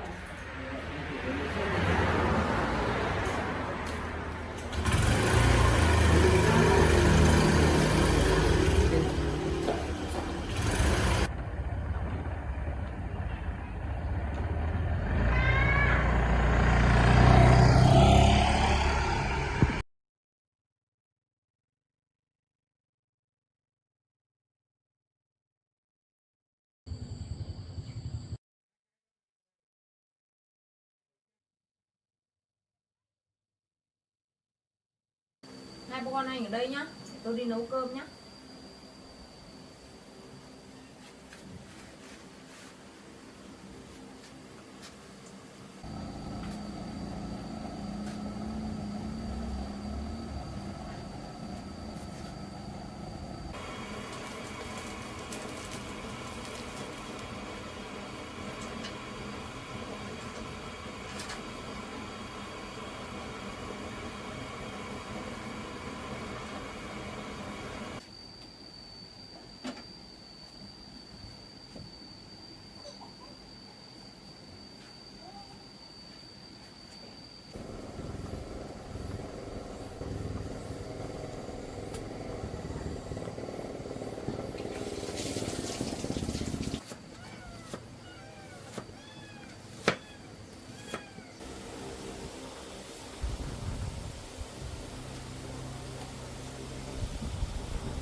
Anh ơi, tôi nấu cơm chín rồi, cho con ăn cơm đi.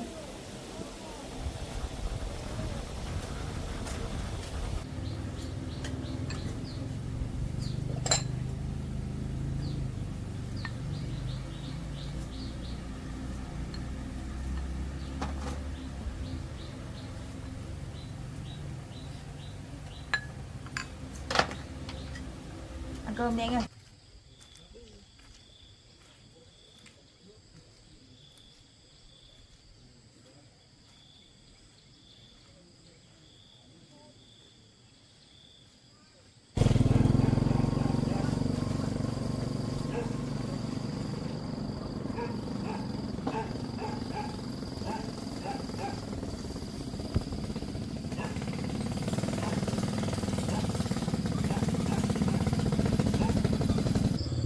Liên lạc mãi mà tìm giờ khó thế nhở. À đây rồi, đây rồi. Tú.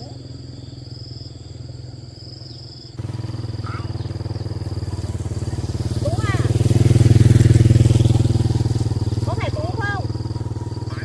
À cô là mẹ của Duyên đây. Tình hình là cháu ơi, tình hình là cô đang đi lên nhưng mà đường bẩn quá cháu ạ. Cô sắp đến nơi rồi nhưng mà đường bẩn quá, cô phải gửi xe ở ngoài kia rồi, cô đang đi bộ vào, cháu giúp cô đón cô được không? Được, cô cứ đi vào đi, cháu ra cháu đón. Rồi, thế thì cô ngồi ở quán cô chờ nhá. Ngồi ở cái quán nước ven đường cô chờ cháu nhá. Rồi. Đón cô với.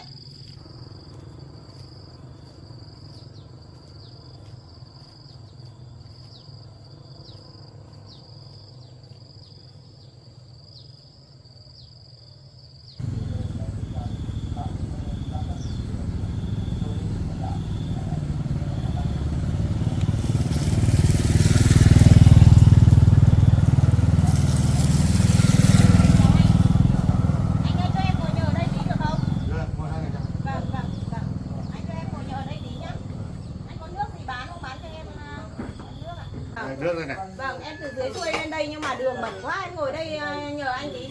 Đây cứ ngồi đấy. Vâng, em chờ tí cháu em nấu này. Vâng. Em mời anh uống nước nhá. Uống nước đây. Vâng.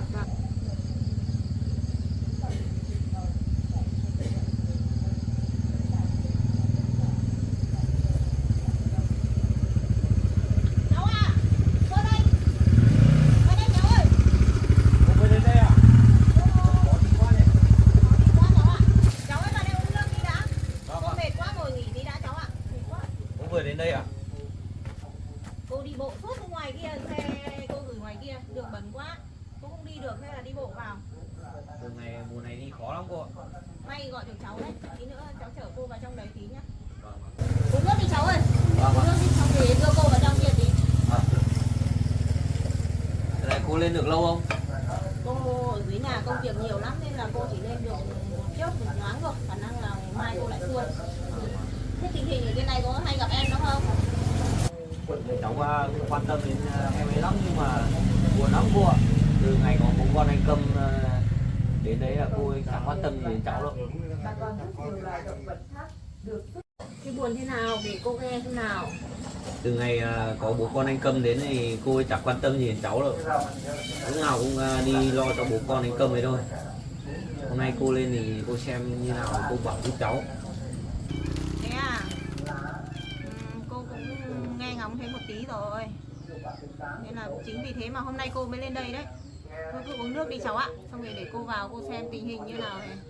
Cô dàn xếp xem như nào. Cô phải tìm hiểu đã nhá. Cô lên cô bảo em nó giúp cháu với. Ừ. Bố con thằng đấy bố mẹ vợ chết rồi, xong rồi mẹ vợ bây giờ đuổi đi rồi, chả có cái gì đâu. Mà chả biết là cô ấy nghĩ nào mà cứ bỏ cháu để đi theo cái bố con nhà thằng đấy. Thế mới khổ.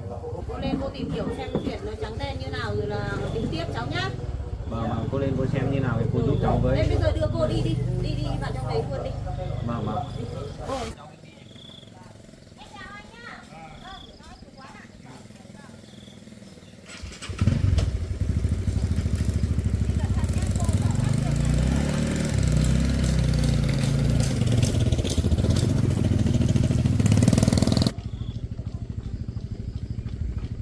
Rồi anh ăn đi. Anh ăn nhiều vào nhá. Không phải ngại đâu. Bây giờ người ta phá hết lán của anh rồi thì hai bố con cứ ở tạm đây nhá. Không phải ngại gì đâu.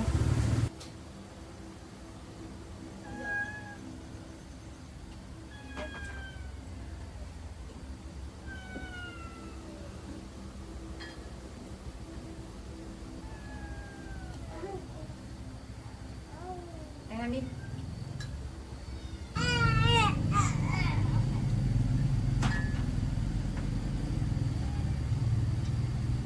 Rồi anh cứ ăn đi, anh ăn đi.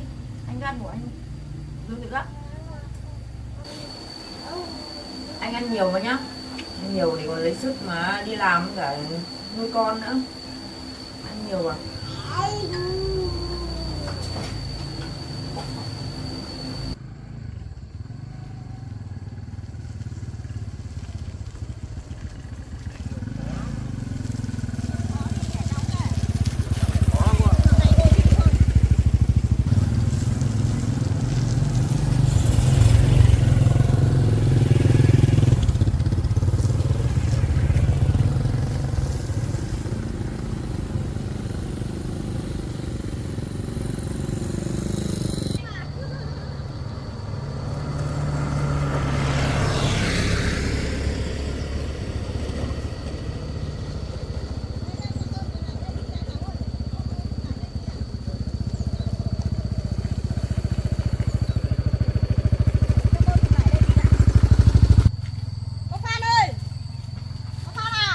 Bà chủ vừa đến à? Ôi dồi ôi, đường khó đi quá, tôi nhờ anh này ra đón này. Vâng, Ôi dồi ôi, thế hôm nay mình làm đây hả chị?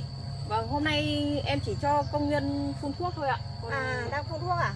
Ôi thế con Duyên nhà tôi đâu chị? Nó không ra đây cùng với chị Quán Xuyến ở đây à? Cô chủ hôm nay bị đau chân nên là đang ở trong lán của công nhân đang ở đấy ạ. Nó bị đau chân từ bao giờ? Hôm qua cô chủ bị ngã chị ạ. Ôi trời ơi, thế mà nó không thông tin gì về đâu rồi chị Phan ạ. Bây giờ đón cả bố Câm, con anh Câm nữa về đấy ở rồi chị ạ. Đấy, thế à? Đấy, thế nên là tôi sốt ruột quá chị ạ. Thế bà chủ vào xem cô chủ thế nào đi. Thế thì chị ở đây giúp tôi quán xuyến công việc nhá. Vâng, Công vâng, nhận vâng. gừng rất tốt thật đấy chị ạ. Vâng vâng. Thế Của bà nó chủ đi tính xem toán cô tốt chủ đấy. thế nào đi ạ? Đây tôi vào đấy luôn đây, không có rượt quá chị ạ. Vâng vâng. Vâng. Cháu ơi, cho cô vào trong chỗ lán của ông chân ở đi.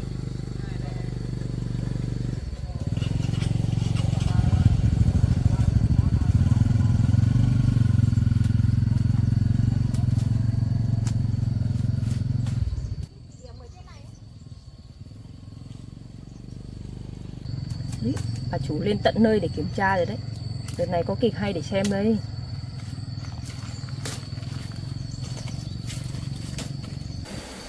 Ăn đi anh. Ăn nhiều nhé.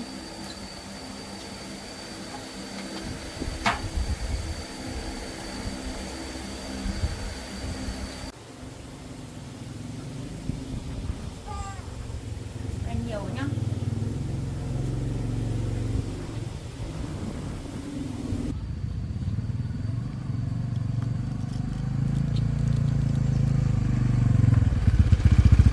Thôi cháu đưa cô đến đây thôi. Bây giờ cháu vào đấy không tiền cô thì bộ hóa nhá. Rồi cháu đi luôn đấy.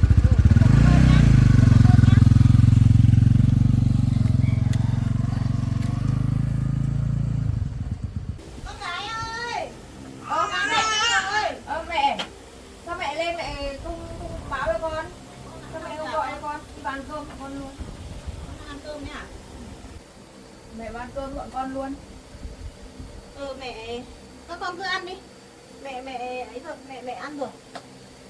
Các con cứ ăn đi, ăn đi. Mẹ ăn được chưa? Ăn rồi, mẹ ăn cơm ở nhà rồi mẹ đi lên. Mẹ ăn cơm bọn con luôn. Không, mẹ ăn rồi, con ăn đi nhá. Thì bọn con cũng ăn xong rồi. Ai đây con? Ai đây? Anh này là cái anh mà hôm con bị ngã, anh ấy đưa con lên bệnh viện đấy. Bây giờ anh ấy bị người ta hôm vừa rồi là bị nhà vợ đánh đuổi, xong mà bị người ta đánh nữa. Bây giờ người ta phá lán rồi, con cho anh ấy ở tạm. Thế à, cả hai bố con à con? Vâng. Thế rồi ăn xong chưa? Hai anh em ăn cơm đi. Con ăn cơm xong rồi. Cứ ăn no đi nhá. Thế ăn xong rồi thì dọn đi. Dọn đi xong rồi lên đây mẹ có chuyện mẹ muốn nói chuyện với con nhá. Đây, con gái ngồi đây. Ngồi đây mẹ có chuyện muốn nói với con. Mẹ xin anh nước này. Đây mẹ có chuyện nói. Ôi thôi chết, cái chân sao đây con? Hôm con chẳng mà con không cẩn thận là con bị ngã tí, đau tí thôi mẹ. Đau nhiều không? Con đỡ rồi, anh lấy thuốc giỏi lắm mẹ. Lấy thuốc cho con đắp đấy. Thế à, anh lấy thuốc cho con à? Vâng. Thế bị mấy hôm rồi? Con bị 2-3 hôm rồi. Thế à, thế mà chẳng thông tin về cho bố mẹ gì Con cả. không sao, con không sao đâu. Thế nếu mà nhẹ nhàng thì cũng đỡ lo. Mẹ thấy lâu nay con ít về ấy, mẹ sốt ruột thế lên đây xem tình hình nào. Cái chân thế này mà không gọi cho bố cho mẹ. Con không sao đâu, con sợ bố mẹ lo là con mấy con nhẹ nhàng. Không sao đâu mẹ. Cũng may là bị nhẹ đấy. Thế anh này thì đến ở nhà mình bao lâu rồi? Anh mới hôm qua đến rồi mẹ. Hôm qua đến là anh lấy thuốc cho à? Anh lấy thuốc cho. Anh ấy lấy thuốc tốt lắm mẹ. Thế bọc ổn, con phải bọc nữa không? Con vẫn đang bọc. Bọc cho nó khỏe hẳn. Thế thì là anh này về đây ở bao lâu rồi? Anh mới bị đến ở hôm qua thôi mẹ. Anh bị người ta đánh với cả là đập hết lán ấy. Bây giờ hai bố con anh không có chỗ ở. Rồi con cho anh ấy về người tạm đây thôi. Nhưng mà sao lại ôi thế thì con mà thế nhưng mà làm sao mà là có gây thù chuốc oán gì với ai không mà người ta lại đối xử tệ thế? Con cũng không biết nữa. Thế bây giờ chẳng biết tốt xấu như nào mẹ cũng không nắm bắt được ấy. Bây giờ cái hoàn cảnh của người ta như thế thì cũng đáng thương thật. Thế nhưng mà thật ra là con lên đây con là gái chưa chồng. Đấy, gái mới lớn ở trong nhà, bây giờ lên đây hỗ trợ bố mẹ quản lý cái trang trại trên này, bây giờ tự dưng cho cái anh này về ở với thì nó cũng bất cập. Đấy, thế thì thảo nào mà mẹ nghe thấy lời qua tiếng lại, mẹ thấy không yên tâm tí nào, chính vì thế mà hôm nay mẹ phải lên đây đấy. Mẹ ơi, không phải như mẹ nghĩ đâu. Anh ấy, hai bố con anh ấy tốt lắm. Chứ mà giúp con nhiều lần rồi mà con lại chưa giúp được anh ấy gì. Mẹ thì mẹ cũng đồng ý như thế, đồng ý là cái vấn đề giúp đỡ nhưng mình có nhiều cách để giúp đỡ mà con. Con này, mẹ bảo này, qua tìm hiểu ấy thì mẹ thấy mọi người nói là anh này là vợ chết rồi. Thế xong sau đó còn bị mẹ vợ đuổi đi. Thế bây giờ con lại cho anh ấy về đây quan tâm nhau như này, trong khi đó thời gian trước đây thì mẹ đã nghe thấy là con với anh ấy phát sinh tình cảm với nhau, trong khi đây là con còn quan tâm này, đến nấu ăn này, thậm chí còn cho cả tiền anh ấy. Thế thì mẹ cũng không tin đâu, mẹ bảo hôm nay mẹ lên tìm hiểu như nào, thì thực tế thì lên đến đây thì mẹ thấy anh ấy đến đây ở với con như này là mẹ thấy không ổn tí nào. Đấy, thế nên là con giải thích thế nào về vấn đề này với mẹ? Mẹ nghĩ đâu mẹ. Đấy thì mẹ cũng nghe thấy thông tin, thấy mọi người nói như thế, thành ra mẹ không yên tâm tí nào cả. Ai nói với mẹ? Có người thông tin cho mẹ như thế. Con cứ giải thích với mẹ về vấn đề này, nếu như con bảo không phải mẹ sẽ gọi người đấy đến. Không phải đâu mẹ. Thế thì có lẽ là cũng phải gọi người đấy đến để đối chiếu xem là có thực hư như nào, bởi vì mẹ không thể yên tâm được khi mẹ nghe thấy như thế. Mẹ ơi, không phải như mẹ nghĩ đâu. Con là con gái của mẹ, mẹ không tin con, mẹ không tin đi tin người ngoài à. Thế nhưng thực tế thì hôm nay mẹ đến đây mẹ thấy anh này ở đây như này. Đấy, mẹ cũng mong là lên đây là những cái lời mọi người nói là không đúng sự thật. Thế nhưng mà mẹ đến đây thì mẹ thấy anh ở đây rồi. Lúc mẹ đến mẹ cũng giật mình luôn. Mẹ không nghĩ là chuyện nó đi quá xa như này rồi. Thật sự với con là nếu như bố con mà biết chuyện này là bố con cũng sẽ không đồng ý đâu. Nhưng mà con với anh không có gì cả. Không có gì, tự dưng hai người tình ngay lý gian, hai người ở với nhau trong một cái nhà như này. Thế thì mà mọi người sẽ dị nghị như thế nào? Con thì gái chưa chồng, ai đồng ý cho con như thế? Bố mẹ không đồng ý. Bố mẹ không đồng ý cái việc này. Mẹ ơi, không phải như thế đâu mẹ. Ai nói với mẹ là con với anh ấy như thế? Chị Phan. Chị Phan thì, nhưng mà chị có phải con mẹ đâu. Con là con của mẹ, mẹ không tin con à? Biết là con của mẹ, thế nhưng mà con ơi, chị Phan là cái người giúp cho bố mẹ rất là nhiều năm rồi, giúp việc cho nhà mình rất nhiều năm rồi. Chả nhẽ không có gì chị ấy lại nói như thế nên lại thông tin cho bố mẹ sai sự thật à? Thế nên là cái vấn đề này nếu như con cứ bảo không phải như thế thì mẹ sẽ gọi chị đến để xem chuyện nó thực hư như thế nào. Mẹ ơi, không có chuyện đấy đâu. Chị nói không đúng sự thật đâu. Con cứ ở yên đấy để mẹ gọi chị ấy đến.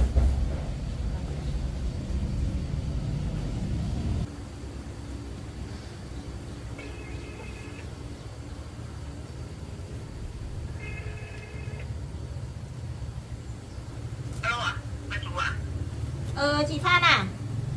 Vâng, tôi đây ạ. Tôi đây đang có việc này muốn được chị đến đây một tí. Có việc gì thế hả bà chủ? Chị qua ngay đây nhá. Qua ngay đây tôi có việc nhờ chị một tí nhá. Qua ngay chỗ lán của công nhân ở ấy. Qua ngay giúp tôi được bây giờ đi. Vâng. Thế tôi đến luôn ạ. Chào chị. Bây giờ các con thì ở với nhau trong một cái nhà như thế này, tình ngay lý gian. Người ta vị nghị cái này khác là mang tiếng ra. Mình thì gái chưa chồng mà đi ở đây ở chung nhà với nhau như này là không ổn tí nào rồi. Nên là mẹ thấy không đồng ý cái việc này được. Bố con mà biết đây là bố con lên tận đây đấy, không phải vừa đâu. Nhưng mà con không có gì đâu. Bây giờ con thì con cứ bảo không phải như thế, nhưng người ta lại nhìn thấy những cái hoàn cảnh nhà mình nó xảy ra như thế. Chào bà chủ ạ. Chị Phan à? Bà chủ gọi tôi đến có việc gì đấy ạ? Có việc đấy chị ạ, có việc đấy. Thế thì nhìn là tôi lên đây thì cũng tìm hiểu câu chuyện qua con gái rồi. Thế thì qua những gì chị thông tin cho tôi thì bây giờ con gái tôi nó cứ bảo là không phải như thế. Thế thì chị nói lại câu chuyện xem thực hư như thế nào cho tôi, để cho tôi xác minh lại một lần nữa xem là chuyện nó ở mức độ nào rồi để chúng tôi còn có hướng giải quyết. Chị nói đi. Tôi thấy ở đây. Đây, ghế đây, chị ngồi xuống đàng hoàng rồi chị nói lại câu chuyện cho tôi nghe xem nào, xem thực hư như thế nào nào. Thì tôi thấy cô chủ lên quan tâm bố con anh Câm này nhiều, với cả bố con anh Câm này thì cũng khó khăn đấy, vợ thì tai nạn mất, xong thì nhà vợ đuổi ra khỏi nhà. Thì nhiều lần tôi thấy cô chủ sang đấy để nấu nướng các thứ, mua đồ cho bố con anh Câm này nữa. Thì Có như thế không con? Có. Còn gì nữa chị kể tiếp đi. tôi cũng thấy là cô chủ, mọi người nói là cô chủ có tình cảm với lại bố con anh Câm này. Tôi cũng là người làm việc lâu năm cho ông bà chủ rồi, thì tôi cũng phải báo cáo với ông bà chủ về cái sự việc như thế này để xem là bà chủ giải quyết thế nào. Thế công ty tình tiết gì nữa không? Có cho tiền không? Có cho tiền bao giờ không? Có ạ. Có không Duyên? Cho tiền ạ. Có cho tiền không? Con thấy bố con anh ấy khó khăn quá thì con tôi thấy cô chủ cho cả tiền bố con anh Câm này nữa thì tôi cũng mới gọi cho bà chủ ạ. Con cũng thấy hai bố con anh ấy vất vả quá, khó khăn quá nên là con cũng cho một ít thôi. Có cho tiền gì? Thế sao đây lại bảo không có, không có? Như thế là thế nào? Không thật thà. Đấy con nhá. Con cho bằng thật. Chị Phan bảo là con cho. Con cũng bảo là cho mà anh ấy đây. Như này là như nào? Đấy, con phải xem xét nhá. Đấy. Thôi, chuyện này dừng ở đây. Để tôi còn tìm hiểu tiếp. Việc của chị đi làm đi. Tôi chào bà chủ, chào cô chủ.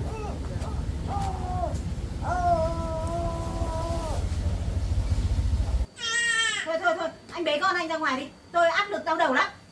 Cho ra ngoài đi. Để mẹ con tôi nói chuyện.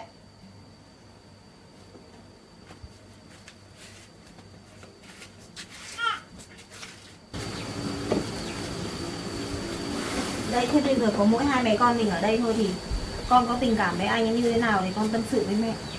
Có tình cảm thật sự thì cứ tâm sự với mẹ, hay là như thế nào thì là tâm sự với mẹ để mẹ còn biết như nào. Không mẹ về là mẹ không yên tâm. Đấy, mẹ trên dưới nhà thì rất là nhiều việc, bây giờ mẹ phải bỏ nhà bỏ cửa lên đây, con tâm sự với mẹ nào. Nói chung là con ấy, hai bố con ấy vất vả quá, khổ quá thì con cũng thời gian anh giúp đỡ con thì con cũng có tí tình cảm với anh ấy. Đấy. Thế nhưng mà bây giờ cái hoàn cảnh của cái anh này thì như thế thì mẹ thấy nó không phù hợp với nhà mình đâu. Tất nhiên là người ta cũng đáng thương đấy, nhưng mà mẹ nghĩ là với cái điều kiện người ta không có, bên nữa là còn có cái đứa con nhỏ như thế, nó không phù hợp đấy. Bây giờ thì bố mẹ thì cũng chỉ có một mình con thôi, mà con lại đi gửi gắm mình vào những cái chỗ như thế thì làm sao mà có đủ điều kiện để bố mẹ yên tâm được. Hơn nữa là ở nhà ấy là bố mẹ cũng đã đồng ý là hứa là sẽ gả con cho cái anh Tú Hoa ấy rồi. Thế nên là bây giờ người ta đi lại với nhà mình nhiều như thế rồi. Thậm chí như hôm nay đấy, lúc nãy là anh ấy còn đón mẹ vào đây đấy, chứ đường đi khó đi mẹ có đi được đâu. Anh ấy đưa mẹ đến đây đấy. Mẹ ơi, nhưng mà tình cảm ấy thì là phải, nói chung là phải xuất phát từ hai phía. Thế bây giờ con bảo nó không tốt, nó không tốt là không tốt như nào? Con thấy ngủ ngáo nó nghịch lắm mẹ ạ. Đây chân của con đau là cũng vì nó đấy. Sao? Nó đẩy con đấy. Thằng Tú ấy? Vâng. Thế à? Đấy, còn đấy anh Câm anh ấy bị đánh nữa, đánh đập lán cũng là do nó đấy. Mẹ không tin chuyện này đâu. Mẹ thấy nó tốt mà, mẹ thấy nó bình thường mà, làm gì đến mức độ đấy. Đấy là ở trước mặt mẹ như thế thôi. Thế á? Rồi, thế thì cái này thì mẹ cũng còn phải xem xét lại. Thế bây giờ là con thấy là con muốn ở với anh Câm này đúng không? Vâng. Đấy, thế con cứ ngồi ở đây nhá. Chân đau thì cứ ngồi đây, mẹ lên mẹ xem trên chỗ trang trại xem có cái gì để mẹ còn giao việc cho chị Phan nhá. Vâng, mẹ đi ạ.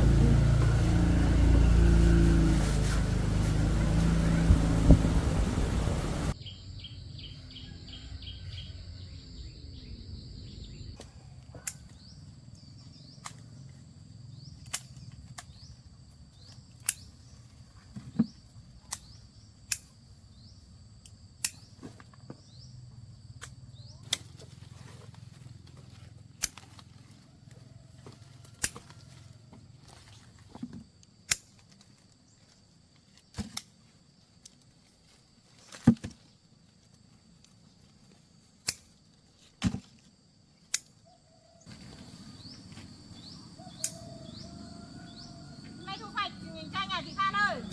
Vâng ạ, bà chủ ạ. Vâng. Ông, tôi đang cho người thu hoạch chanh để cho khách ạ. Chanh nhiều quả nhà chị nhỉ? Có đường giá không chị? Chanh có đường giá không? Chanh năm nay được mùa đẹp lắm chị ạ. Công nhận nhìn quả chanh mọng nhỉ? Vâng. Có vẻ năm nay được mùa đấy. Vâng. Chị Phan ơi, chị ra đây tôi nhờ chị tí. Vâng ạ.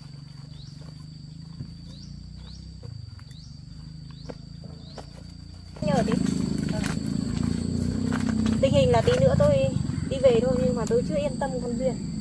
Thế nên là chị ở đây thì xem xét xem là tình hình nó ở mức độ nào thì lại kịp thời thông tin cho tôi nhé.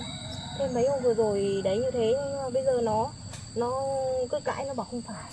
Cho nên là trường hợp này không biết tốt hay là xấu thì thực hư thì như thế nào thì chị thấy như nào chị bảo tôi. Bố con nhà này không tin được đâu chị ạ, bà chủ ạ. Thế ha? Nó đấy lúc Tôi nãy thấy là cô chủ cho tiền như thế mà lại còn không nhận đấy. đấy lúc nãy nó không có nhận đâu, nó không có nhận đâu. Thế nên là tiền nó được lấy bằng thật mà nó còn bà cứ xua tay như thế, Tâm không nói được thế nhưng mà xua tay như thế, hành động như thế là tôi cảm thấy cũng nghi ngờ đấy. Đấy. Tôi thấy không yên tâm thế nào chị Phan ạ.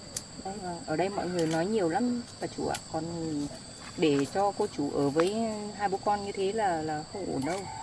Tôi thấy là như thế cô chủ còn chưa có chồng con gì nữa ở đấy với là mọi người nói rất nhiều luôn. Đúng rồi. Cái này để Nên tôi là- sẽ bàn với bố nó. Vâng, bà chủ bảo với ông chủ xem là tình hình thế nào, nếu không thì phải tách hai người này ra chứ không là em thấy không ổn ạ. Đấy để vợ chồng tôi bàn nhau xong rồi chúng tôi sẽ có cái hướng giải quyết. Đấy, thì là chị ở đây thì cứ giúp tôi quán xuyến hết mọi công việc nhá. Thế xong thì có gì thì thông tin kịp thời cho tôi nhá. Đấy chị.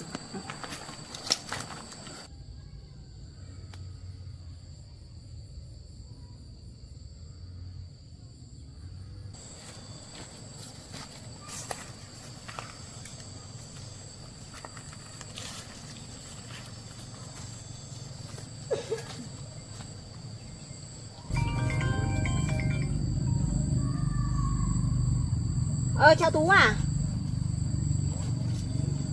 Cô lên nói chuyện với Duyên như nào rồi cô? Cô gặp em nó rồi. Cô gặp em nó rồi. Thế Duyên trả lời nào cô? Tình hình cô cũng đang dàn xếp đây, cô cũng phải bàn với chú một tí đã nhá. Có gì tí nữa cô thông tin. Cố gắng giúp cho cháu nha cô nhá. Thì cô vẫn thế mà. Cô chú như nào, hứa hẹn như nào cô chú vẫn thế thôi nhá. Cháu cứ yên tâm để cô dàn xếp nhá. Cô với chú sẽ dàn xếp.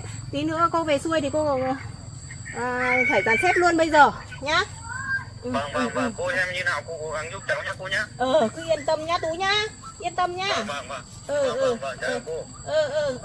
Phải gọi về với bố nó vào xem như nào ấy. Bàn bạc xem như nào đây. Bạc với đầu và cả đầu với con cái.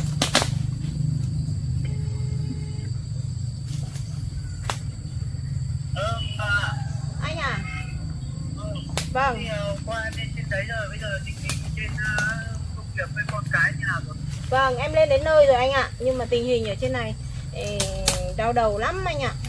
Con mình nó cứ chối quanh co rồi này khác, rồi câu chuyện thì nó om sòm hết cả lên hàng trên xóm dưới. Em thấy đau đầu quá, em không biết làm nào rồi em gọi về bàn với anh. Con là ba mẹ không đồng một tí nào với cách làm như thế. Vâng. Và cái kiểu là trên như thế đâu. Vâng. Bây giờ nếu mà không ấy là ba lên là tôi ba cho về đấy. Vâng, cái thằng Câm ấy còn đến nhà chỗ lán nhà mình ở rồi. Ở với con Duyên ở đấy rồi. Đấy, bây giờ là bố con nhà nó ở lán với nhà mình đây. Thế nên là em đau đầu quá, em chẳng biết làm nào. Thế thì bây giờ bảo với con là bố mẹ có một mình con thôi. Vâng. Mà bây giờ chỉ muốn là cuộc sống con khá giả phát triển lên thôi. Mà bây giờ nói như thế không nghe là ba lên rồi ba cho về thế này.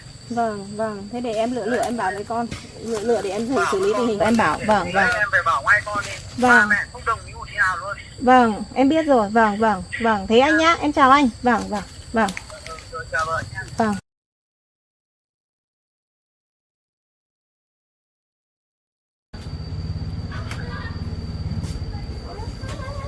Ôi con ơi, hôm nay mẹ mới được lên đây. Ôi dồi ôi, trang trại nhà mình được mùa nhở. Nhiều quả thế, sai quả thật đấy.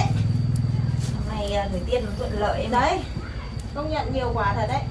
Tình hình là mẹ không ở trên này được lâu đâu. Tí nữa mẹ về xuôi nhá. Là ở trên này thì con giúp cho bố mẹ quán xuyến việc ở trên này, phối hợp với chị Phan nhá. Thế tí mẹ về thì để con đi ra ngoài kia lấy ít đồ cho bố nhá. Cũng được. Con lấy hoa quả ở trong trang trại mình luôn đấy, không phải mua bán gì đâu. Cái đồ đấy nó sạch con ạ. Mang về mẹ Để con đi lấy nhá. hái một ít mẹ mang về làm quà. Vâng. Cái này anh Kết ạ. Anh Kết nhỉ? Tên Kết phải không? Tôi lên đây thì cũng nắm bắt được tình hình rồi. Thế thì tôi cũng nói với anh là con gái tôi ấy, con Duyên ấy, tôi chỉ có một mình nó thôi. Đối với gia đình nhà tôi thì nó là một báu vật. Thế nên là với cái hoàn cảnh của anh thì nó cũng không phù hợp với gia đình nhà tôi đâu. Thế nên là tất nhiên là anh cũng có một cái quá trình anh giúp đỡ con tôi thì gia đình chúng tôi cảm ơn. Thế thì tôi cũng để anh thiệt. Thì tôi có chuẩn bị một chút tiền để cho bố con anh nhá. Bố con anh cầm lấy số này để trang trải cuộc sống. Tôi cũng hy vọng là với số tiền này thì anh đủ để trang trải cuộc sống của anh và buông tha cho con gái của tôi nhá. Con tôi nó chưa có gia đình đấy. Đối với gia đình nhà tôi thì tôi không đồng ý với cái hoàn cảnh của anh đâu, nên là anh cầm lấy nhá, anh cầm lấy. Bây giờ tôi đi về xuôi nên là anh tự biết mình phải làm gì. Vợ chồng tôi không đồng ý nhá. Đấy, anh cầm lấy. Không, anh cầm lấy.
Anh ơi, tôi về rồi.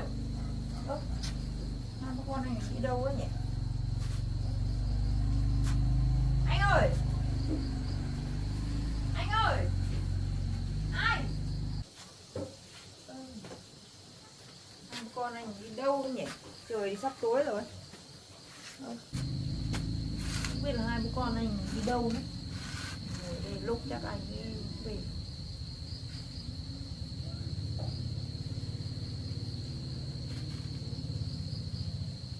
Lâu thế mới về nữa.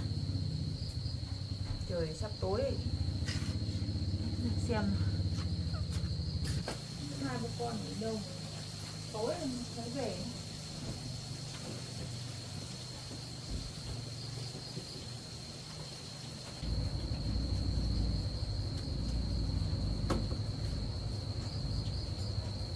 Hai bố con nghỉ không mới về.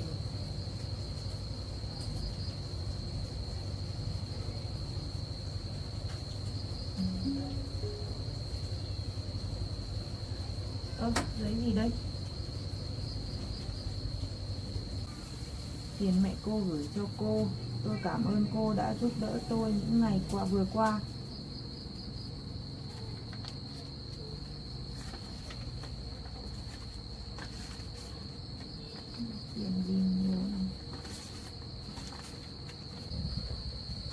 anh đi đâu rồi nữa. Mình đi tìm anh rồi.